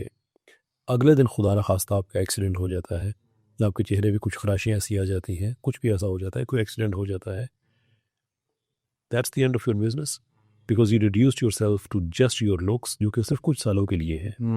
तो I want to know, does money make you happy? क्योंकि अगर व्लॉगर्स की बात की जाए, जो भी कंटेंट क्रिएटर्स हैं, they are of course income के लिए कर रहे हैं। तो क्या हमें पैसा खुश करता है कि जो हम हराम कमाएं, हलाल कमाएं, नथिंग एल्स मैटर? देखिए, हराम तो कभी भी आपको सुकून नहीं कह सकता, वो आपको माशरती लेवल पे दे या इंडिविजुअल लेवल पे दे, उसमें जवाब आपके ज़रूर। हमारे बच्चे बहुत इंफ्योरिटी कम्प्लेक्स का शिकार हो रहे हैं बिकॉज ऑफ दीज व्लॉगर्स भी कह लें, जो अच्छी अच्छी शादियां दिखा 5-5, 6-6 करोड़ के रेट में, छोटा फिगर बता रहा हूँ, इससे भी ज़्यादा अब कर जाता है, और अपना लेवरेज लाइफ स्टाइल दिखा रहे हैं। अपनी बच्चियों को लड़कियां ये प्रेजेंट कर रही हैं कि हमारे पास इतने अच्छे अच्छे कपड़े हैं। ऑफ कोर्स, क्योंकि व्लॉगिंग क्या होती है, अपनी प्राइवेसी जो सी होती है उसको रिवील करना कि मेरे पास ये परफ्यूम है, मेरे पास ये इतने, मेरे पास जो भी मटेरियलिस्टिकली चीज़ें होती हैं। और बॉयज़ की भी ये एग्जांपल है। तो हमारे बच्चे इसमें बहुत ज़्यादा इंफ्योरिटी कम्प्लेक्स की, अल्लाह ने मुझे कुछ नहीं दिया। और मैंने लिटरली ये अल्फाज सुने हैं कि यार अल्लाह ने उनको दिया हुआ जिनका फ़ायदा नहीं है, अल्लाह ने मुझे क्यों नहीं दिया हुआ? अल्लाह ताला देना या ना देना, ये तो इम्तिहान तो सबका अपना अपना है। बात यह है कि जिनको अल्लाह ताला ने इतना दिया हुआ है, ये उनके नसीब में लिखा हुआ था कि उन्हें मिलेगा। कैसे मिलेगा, ये उनकी चॉइस थी। और इमेजिन करें कि इससे ज़्यादा क्या बेबसी हो सकती है कि एक आदमी 5-6 करोड़ रुपए का घर, ये वो वगैरह जो भी उसने चीज़ों से बना लिया है, भाई पैसा तो तुम्हें इसलिए मिला है कि तुम्हारे नसीब में ये लिखा हुआ था। आज अगर तुम्हें ये पता चले कि ये तो मेरे नसीब में लिखा हुआ था और इसके लिए मुझे अपनी बीवी को लोगों के सामने लाने की ज़रूरत नहीं थी, या जो लड़कियां कर रही हैं मुझे अपने आप लाने की ज़रूरत नहीं थी, और ये पता हुआ कि इसके बगैर भी पैसा मिलेगा, तो कोई ये काम करेगा फिर? Absolutely not. तो ये आपके नसीब में जो लिखा तो है, तो आप इसमें गलत फाइव क्यों डाल रहे हैं? जो आना है वो आना है। वो तो फ़ायदा ही आना है, उसके लिए आप और मेहनत कर सकते हैं, कोशिश कर सकते हैं। तो ये जो इसकी जो सोसाइटी के ऊपर जो असरात हैं वो बुरे हैं। और घरों के अंदर अब ये जितना मर्ज़ी कहें कि हम खुशी दिखा रहे हैं, ये कर रहे हैं, वो कर रहे हैं, कैमरे ऑफ भी होते हैं। ये मैं बराह रास्त उन लोगों से बात कर रहा हूँ जो लोग दिखा रहे हैं कि हमारी बड़ी हैप्पी फैमिली है और ये मेरी, हैप्पी वाइफ, हैप्पी लाइफ। या none of that is true. क्योंकि आपने ऐसे रब के निज़ाम में ऐसी करप्शन कर दी है कि सुकून that's no longer for you. Sir, ये तो चले हम यूथ की बात कर लें। इवन दो कि टीन एजर्स, मेरी एक सिस्टर से बात हो रही थी, तो उन्होंने मुझे बताया कि उनके यहाँ ना एक छोटी भांजी रहती है। She was like 10 years old. उसने क्या किया कि व्लॉगिंग देखी एक लड़के की, व्लॉगिंग देख के उसने सेम प्रैक्टिस की कि हाय आई एम दिस, मैं आपको ये शो करवा रही हूँ, ये शो करवा रही हूँ। और उसने 2-3 घंटे की वो चीज़ बनाई, उसके बाद उसने डिलीट कर दी, मगर वो ट्रैश में सेव थी। जब उसकी फैमिली ने देखी ना, उसने मुझे बताया कि ऐसी ऐसी चीज़ें चाहिए। मैंने कहा कि आप अपने अपने यूट्यूब दिखा रहे हो उनको? उसने कहा नहीं, ये खुद ही चीज़ों को मैनिपुलेट करके और खुद ही एनालाइज करके अपने अंदर डाइजेस्ट कर रही है। तो इसका यूथ पे तो अफेक्ट है ही है, मगर आप आने वाली जनरेशन को बर्बाद कर रहे हो एब्सोल्युटली। तो थोड़े से पैसे के लिए, थोड़े से पैसे के। एक आपका सवाल था ना कि ये पैसा लोगों को खुश करता है, तो ये पैसा जब लोगों को पता चल जाए कि ये मीन्स है, ये एंड नहीं है। मैं उन लोगों में से बिल्कुल भी नहीं जो कहता है कि पैसे के पीछे ना पड़ो, पैसा ये है। मैं कहता हूँ जो लोग कहते हैं कि पैसे से कोई खुशी नहीं मिलती, मैं अपना बैंक अकाउंट आपको देता हूँ, ट्रांसफ़र कर दे इधर, just come of that thing. ये हमारे मोटिवेशन स्पीकर और जो गुरुज हैं सेल्फ हेल्प वाले, ये उनकी तरफ से एक चीज़ें इस तरह से कि आप पैसा कुछ नहीं होता, और भी पैसा बहुत कुछ होता है। उस पैसे का आपने करना क्या है, दैट इज़ द क्वेश्चन। उस पैसे से अगर आप अल्लाह के लिए काम कर सकते हैं, लोगों की खिदमत कर सकते हैं, वो ज़रूर करें। ये जितना पैसा आप इस दुनिया में कमाएंगे, इस तरह हराम कारी के ज़रिए कमाएंगे, that won't benefit you here और हेयर आफ्टर। ये असल में लोगों को चीज़ ये समझने वाली है। पैसा इटसेल्फ जो है वो, मैं किसी को भी नहीं कहता कि आपका कोई, मैं समझता हूँ आज के दौर में हर मुसलमान को फाइनेंशियली इंडिपेंडेंट होना चाहिए। ये इनफैक्ट हमने पाकिस्तान में जो ट्रेनिंग कोर्सेज लॉन्च किए थे, जो प्रोफेशनल कोर्सेज हैं हमारे, वो कोर्सेज जिनकी फॉर एग्जांपल लाइफ कोचिंग का कि 2.5 लाख रुपए उन कोर्सेज की फ़ीस हमने इनिशली 20-20 हज़ार और आज 5-6 हज़ार में उसके ऑनलाइन वर्जन हम इसलिए ऑफ़र कर रहे हैं लोगों को कि you need to earn money. कि आप जब हलाल का पैसा कमाएंगे तो आपको हरामकारी हरामकारी के जरिए पैसा कमाने की ज़रूरत नहीं होगी। अभी एआई का दौर है, हम एआई से कैसा पैसा आप कमा सकते हैं हलाल तरीके से, अच्छे तरीके से। हम चेन ऑफ कोर्सेज हम लॉन्च कर रहे हैं कि भाई ये एक तरीका है, and we feel there is a social responsibility कि अगर हम ये काम नहीं करेंगे और ये काम ये आने के बावजूद नहीं करेंगे, लोगों को अपॉर्चुनिटी नहीं होगी। लोग अगर हरामकारी के जरिए पैसा कमाना चाहें तो maybe partially there is some responsibility that on us as well. तो ये काम करें, ये ज़्यादा बेहतर है। जो पैसा आपके नसीब में लिखा हुआ है वो आपको मिलेगा। You don't have to show your wife और your sister to do that. Sir आपने कहा कि मतलब पैसा कोट इन कोट ज़रूरी होना चाहिए, तो मगर आजकल के अगर सोसाइटी की बात कर लें तो एक लड़का अपनी शादी करना चाहता है, वो बेचारा 5 लाख क्या 50 लाख में भी नहीं कर सकता है। ये ज़्यादा स्टैंडर्ड जो फ्री में कर सकता है, नोबडी केयर्स। ये सिर्फ ऐसी लोगों ने कि ये एहसास कमतरी होती है, ये वो एहसास कमतरी है जिसका लोग शिकार हो जाते हैं कि वो सोचते हैं कि ये नहीं कर सकता, वो नहीं कर सकता। इस्लामी निकाह करें, कोई खर्चा नहीं आएगा, बात ख़त्म हो जाती है। और हम तो रिवाइवल्स के प्लेटफॉर्म से फ्यूचर में हमारा प्रोग्राम है कि हम तो अपने नौजवान एक पूरी इंशाल्लाह रज़ीज़ पूरी कोशिश करेंगे जिस हद तक मुमकिन हो कि पूरी ऐसी फ़ौज तैयार हो कि जो खुद ये शब्द रखे जी हमने जहेज़ नहीं लेना है, कोई फजूल रस्म नहीं करनी है, सिंपल तरीके से वन ऑफ दैम। मेरी तो पर्सनली ड्रीम ही ये है कि मैं मस्जिद में निकाह करूं, सिंपल निकाह हो। यार क्या मतलब कोई सेंस नहीं बनती इस चीज़ की कि आप इतनी ज़्यादा ब्राइडल शूट कर रहे हो, फलान ढिमकान कर रहे हो, फ़ायदा क्या होगा? एट द एंड जाके आपको कुछ मिलेगा भी नहीं। और मैं तो पर्सनली ऐसी शेख चीज़ों को जानता हूँ कि उन्होंने 10 लाख अपनी शादी पर लगाए, जो कि एक मिडिल क्लास फैमिली के लिए बहुत बड़ी रकम है। तो विदन 3 मंथ्स लेटर उनका मतलब तलाक। अरे अल्लाह ताला उनको महफूज, हम ये तो नहीं कहते कि सस्ती करते तो पता करते यार पैसे बच जाते, no that's not the way to think about it. लेकिन मैं ये कह रहा हूँ कि आप शरई तरीके से अगर आप करते हैं वो ज़्यादा बेहतर है। और ये जो आप कह रहे हैं ना कि ये आपने कहा ब्राइडल शूट, हाँ उसके बाद क्या होता है, मैं आपसे कहता हूँ, जो ये पॉडकास्ट देख रहे हैं मैं उनसे कहता हूँ, जो भी आपने ब्राइडल शूट देखा है सोशल मीडिया पे किसी ने अपलोड किया हुआ है, जस्ट इमेजिन कि आपको क्या याद है उसका, and I can guarantee you कि आपको उस आदमी की बीवी याद होगी, वो बंदा याद नहीं, उसकी शक्ल भी याद नहीं होगी। How stupid does one have to be कि आप अपने पैसे से एक ऐसा काम कर रहे हो, यानी कि पैसे भी लगा रहे हो और हर आदमी की नज़र है आपकी बीवी पे। आप तो एक दूसरे का लिबास थे, अल्लाह ने ये कहा था, मेरे को लिबास वो जो ढांपता है, और अपने पल्ले से आप जितने मर्जी शेरवानी पहन के ऐसे कर रहे हैं वैसे, नोबडी केयर्स अबाउट यू। वो जो बेचारी है जिसने आपके बच्चों की माँ बनना है, उसको इस आई कैंडी बना के सबके सामने पेश कर रहे हो, रब के मुजरिम बन रहे हो। डीप डाउन तुम्हारा अपना जो है वो तुम्हें एक हो रहा है, होता है, हर इंसान है। तो इसलिए there is no. Okay sir, last few minutes है तो इसमें ना एक रैपिड फायर क्वेश्चन कर लेते हैं ताकि एक थोड़ी सी ना स्पाइसी चीज़ बन जाए। वगैरह सबसे ज़्यादा अनफेवरेट सेक्शन होता है पॉडकास्ट में, बट ऑन। सर पहले नंबर पे जो आपसे क्वेश्चन है वो ये है कि इंशाल्लाह when you will see prophet Muhammad सल्लल्लाहु अलैहि वसल्लम in your dream, what will you से?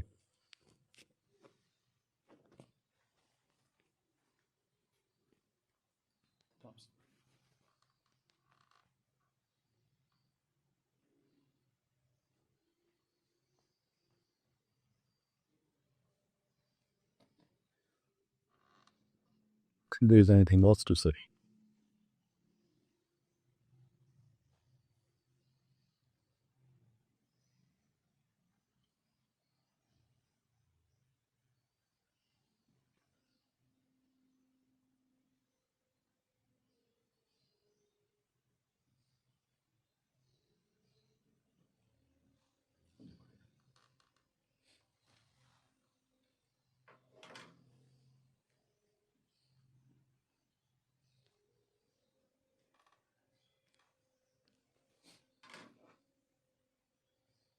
আমি মানে দেন না What do you have? अपन रिलायंस होने पे तब और सोचता रहूँगा। इफ़ यू वांट कि आप एक सहाबी की लाइफ जीना चाहें या आप एक सहाबी की तरह बनना चाहें, या फिर वी कैन से कि फेवरेट सहाबी आपके कौन से हैं? दो है, हजरत अली है और हजरत खुज़ैमा है। Reason? Hazrat Ali is just from psychological view point, जो मेरा साइकोलॉजी के मैदान में जो तजर्बा है, मैंने जो इन टर्म्स ऑफ साइकोलॉजी जो उनमें डेप्थ देखी है, और ऐसी हमागीर शख्सियत है कि जैसे सहाबा की कैटेगरीज़ हैं, ये कुछ सहाबा जो है सिस्टम डेवलपर हैं, कुछ एकेडमिक हैं, कुछ मिलिट्री स्ट्रेटजिस्ट हैं, इनके सब की अपनी अपनी स्किल सेट है। हज़रत अली को अल्लाह ताला ने इन सब चीज़ों से नवाजा था। So he was such a profound person कि वो एक ही वक्त में एक्सट्रोवर्ट भी थे, इंट्रोवर्ट भी थे एक ही वक्त में। कल्बी तौर पे जो गहराई है, जो उनके मुहावरे हैं, उसी शख्सियत को हम देखते हैं जंग के मैदान में, उसी शख्सियत को हम देखते हैं कुरान के मैदान में। एक्स्ट्रोऑर्डिनरी।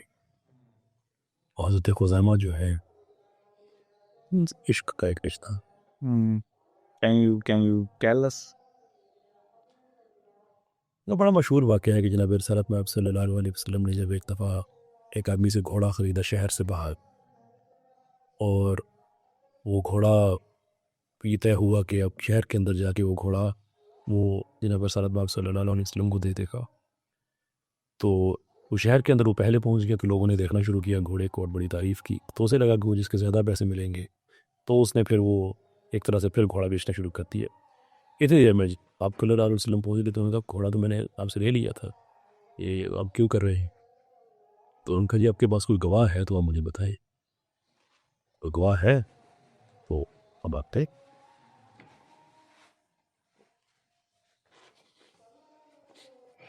अब वहाँ पे और लोग खड़े हैं, सहाबा खड़े हैं, और अब किसी ने ये वाक़या देखा भी नहीं है। गवाह जो है वो अब ये भी मुश्किल है, या जिन लोगों ने देखा वो कम से कम वहाँ पे मौजूद नहीं थे। तो हज़रत खुज़ैमा हैं, मतलब ये ना आप इनको एकेडमिक सहाबा में ज़्यादा देखेंगे, ना आप इनको ज़्यादा मिलिट्री स्ट्रेटजिस्ट में देखेंगे, ना सिस्टम डेवलपर्स में देखेंगे। नए भोले भाले सीधे साधे इंसान थे, और वहाँ से गुजरे जब उन्होंने मजमा देखा, तो कहने लगे या रसूल अल्लाह क्या हो? उन्होंने बताया ये वाक़या, पता चला तो कहते हैं जी मैं गवाह। तो आप सल्लल्लाहु अलैहि वसल्लम मुस्कुराए और कहा कि खुज़ैमा तू तो वहाँ पे नहीं था, तो कैसे गवाही दे सकता है? तो मेरा जो इश्क का रिश्ता है उनसे, वो उनके जवाब की वजह से है। और कहने लगे कि या रसूल अल्लाह, आपने कहा अल्लाह एक है, मैंने कहा कि खुज़ैमा गवाही देता है। आपने कहा कि आप रसूल हैं, तो मैंने कहा कि खुज़ैमा गवाही देता है। आपने कहा फरिश्ते हैं, तो मैंने कहा खुज़ैमा गवाही देता है। आपने कहा कि क़यामत होगी, मैंने कहा खुज़ैमा गवाही देता है। आपने कहा जन्नत है, दोज़ख है, मैंने कहा खुज़ैमा गवाही देता है। जब खुज़ैमा बग़ैर देखे इतनी बड़ी बड़ी चीज़ों की गवाही दे सकता है, तो ये घोड़ा, ये क्या मैटर करता है? जब आपने कहा कि घोड़ा आपका है, तो खुज़ैमा गवाही देता है कि घोड़ा आपका है। मेरे बेटे का नाम खुज़ैमा नहीं है, बस प्यार से कहता हूँ खुज़ैमा। उनसे जो रिश्ता है वो इश्क का रिश्ता है।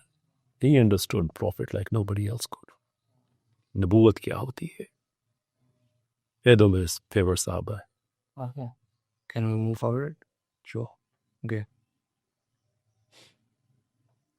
फेवरेट कुरानिक वर्स, जस्ट जो भी आपकी फेवरेट हो सब बता रहे हैं। एक नहीं है, वो कई हैं, लेकिन इकट्ठा उनका जो बनता है कि नम से मुतमइन्ना पलटा हमने रब की तरफ इस कैफियत में कि तू अपने रब से और तेरा रब तुझसे राज़ी हुआ। बस सूरह ज़ुमर की आयत नंबर 53 वही मेरी फेवरेट है, जिसमें अल्लाह ताला ने गारंटी दी है हर तरह के गुनाह माफ़ करने की। उन्होंने कहा कि खुशखबरी दे रहमान के बंदों को कि अगर अपनी जानों पर जुल्म कर बैठे हो। सुभान अल्लाह, हमारे कॉन्टेक्स्ट में भी कैसे आज फिट हो गया। हमारा टॉपिक भी यही था कि बेहया या जो भी लोग प्रमोशन कर रहे हैं चीज़ों की, तो ये उनके I believe thought provoking reminder है कि वो पलट आए अपने अल्लाह की तरफ, क्योंकि वही डिज़र्व करता है कि आपकी लॉयल्टी और आपका जितने भी इंसान के इख्तियारात हैं वो अल्लाह के ही अंडर आने चाहिए और अल्लाह के अकॉर्डिंग चलने चाहिए। चलिए शेट, favourite Qari Saifullah Kilani this is way of takes you to a different world. सुनते हुए आप एक डिफरेंट जहाँ में चले जाते हैं। मेरे चूँकि उस्ताद भी है तो मैं बायस हो सकता हूँ, but he is an extraordinary. अब थोड़ा ना कैजुअल आ जाते हैं, ठीक है। Burger versus biryani, biryani any day और हुई okay, summer versus winter. Better okay, football versus cricket.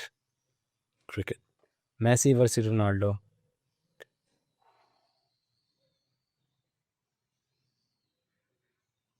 for a lifelong supporter of Barcelona, which I don't know where me जो रोनाल्डो वगैरह का मामला हुआ उसके बाद, but Messi is not there anymore, so yeah, I'll go with Messi. Lahore और इस्लामाबाद। लाहौर है। Okay, अगर आपको साहिल सर या यूथ क्लब के साथ टीम बनाने का मौका मिले या फिर वी कैन से कि सिलेक्ट करने का मौका मिले, बट आप किसको सिलेक्ट करेंगे? We are a team. No, I mean मैंने सिनेरियो रखा है ना, आपको एक को सिलेक्ट करना है एज अ टीम मेंबर किस सिलसिले में कुंजी थोड़ा सा दावा का काम करने के लिए। यूथ क्लब, क्यों? बिकॉज आई फील कि यूथ क्लब के अंदर जो मुझे क्लैरिटी नज़र आती है what they're doing is clear. आपस से इतफाक़ के इख्तलाफ करें वो एक और चीज़ है। I am also student of youth club. मैं तो जब मेरी जर्नी स्टार्टेड थी back in the days at that time when I was in Lahore in 2021 में, तो मैं मोहम्मद अली सर की वीडियो चेंज हुआ था। तो youth club is like my mentors.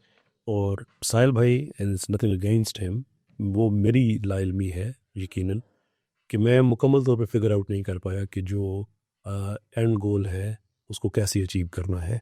So the fact कि ये मेरी तरफ से एक लाइलमी है जो यकीनन मेरी गलती है, तो इस बेस पे मैं फिर ये कह नहीं सकता कि यानी कि मुझे जो क्लैरिटी यूथ क्लब के हवाले से है साहिल भाई के काम से उतनी नहीं है। तो that is the reason. Apart from that जो अल्लाह ताला की टीम है वो सभी उसके मेंबर हैं इंशाल्लाह। Okay, the best, let's say कि अगर हम एक अवार्ड नॉमिनेशन रखते हैं कि बेस्ट दाई award goes to Sahil Adeem, Mohammad Ali, Taha इब्न जलील, मुफ्ती तारक मसूद, राजा कैसर, मौलाना तारक जमील, यही जो है मोहम्मद अली मिर्ज़ा, यूथ में जो ज़्यादा फेमस है। बेस्ट दाई award, Mohammad Ali, Taha ibn Jalil, Sahil अदीम, engineer. probably Sahil Adeeb. You know, the spark to get people to come to a point. Yeah, I think why not Taha ibn Jalil sir या मोहम्मद अली? वो मेरी तरह के हैं ना, धीमे मिजाज के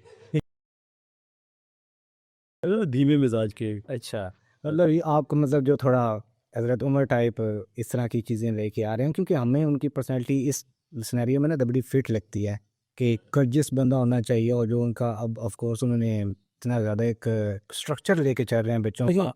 बात की है ना कि ये जितने हजरात जो आपने जो बात की है, मैं इस हवाले से मैं कह रहा हूँ कि इनका जो इन्फ्लुएंस है लोगों के जहन पे हाँ, कि लोग किस वजह से इधर अट्रैक्ट होते हैं।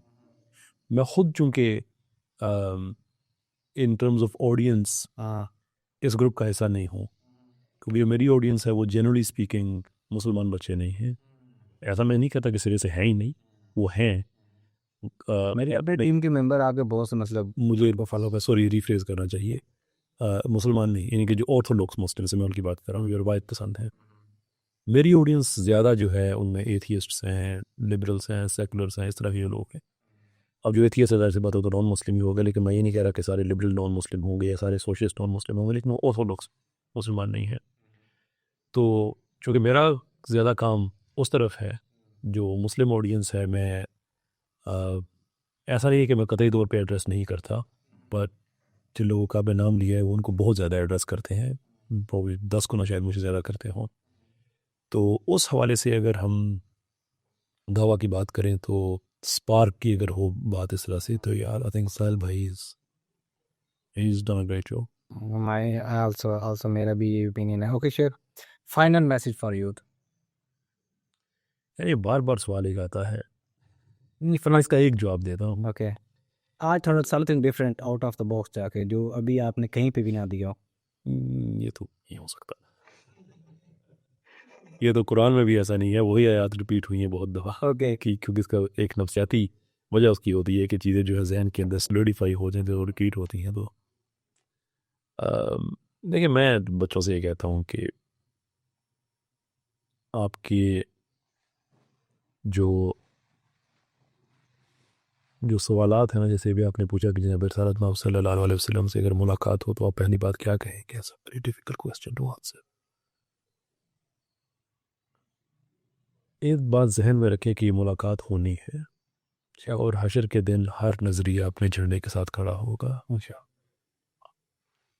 उस दिन से, उस लम्हे से डरें जब अल्लाह कहेगा कि रसूल के वफादार इस झंडे के नीचे आ जाए और रसूल के बेवफा उस झंडे के नीचे चले जाए। 50-60 साल की जिंदगी है, that's it. Eternity is very very long. उसके लिए यहाँ पे गलत काम ना कर दे, यहाँ पे कुछ ऐसा गलत काम ना कर दे कि जब मुलाकात हो तो आप दूर से देखें कि वो उस झंडे के नीचे जो खड़े हैं, काश मैं भी उनमें होता। अल्लाह ने पूरा मौका दिया है। गुनाहगार हैं, सियाहकार हैं, जैसे भी हैं, whatever it is, always remember कि वहाँ आपने एक झंडे के नीचे खड़ा ज़रूर होना है। ये जुमला है ना कि जो रसूल के बेवफा है, इसके लिए तो इंसान ये भी नहीं कह सकता कि काश इंसान वहाँ मर जाए, इसलिए वक्त मौत भी नहीं है। तो which side you're going to choose, make that choice very clearly because everything depends on that. That's it. कि शायद लोगों के लिए नहीं, लोगों के तो असल से इतने लिए एक पैगाम हो, यही पैगाम। Mashallah, thought provoking so much. Thank you very much, sir, for coming to our podcast. तो my final message is for youth कि कुरान सीख लें। कुरान के अलावा आपके लिए कोई और सोर्स ऑफ गाइडेंस नहीं हो सकता है। खुद गेन ऑफ नॉलेज करें। जब तक आपका सोर्स ऑफ इंफॉर्मेशन कुरान नहीं होगा, आपको कोई भी अपने सोच के ताबे कर लेगा। और टूटी फूटी कौमों की एग्जाम्पल ही ये होती है कि वो दूसरों के नज़रियात के ताबे आ जाते हैं। और कुरान के सबसे बड़ा खूबसूरती ये चीज़ होती है कि कुरान कभी भी आपको नबी अलैहिस्सलाम के अलावा किसी और किताबें नहीं आने देता, इस्लाम के अलावा किसी और किताबें नहीं आने देता। और मैं अपने टीम से भी ये सॉरी करना चाहता हूँ क्योंकि हमने आपसे बहुत से सवाल करने थे। ये जो फीमेल मेंबर्स हैं, अगर अभी टाइम की वो है तो इंशाल्लाह नेक्स्ट टाइम। तो स्टे ट्यून्ड विद अस। खुदा हाफिज़।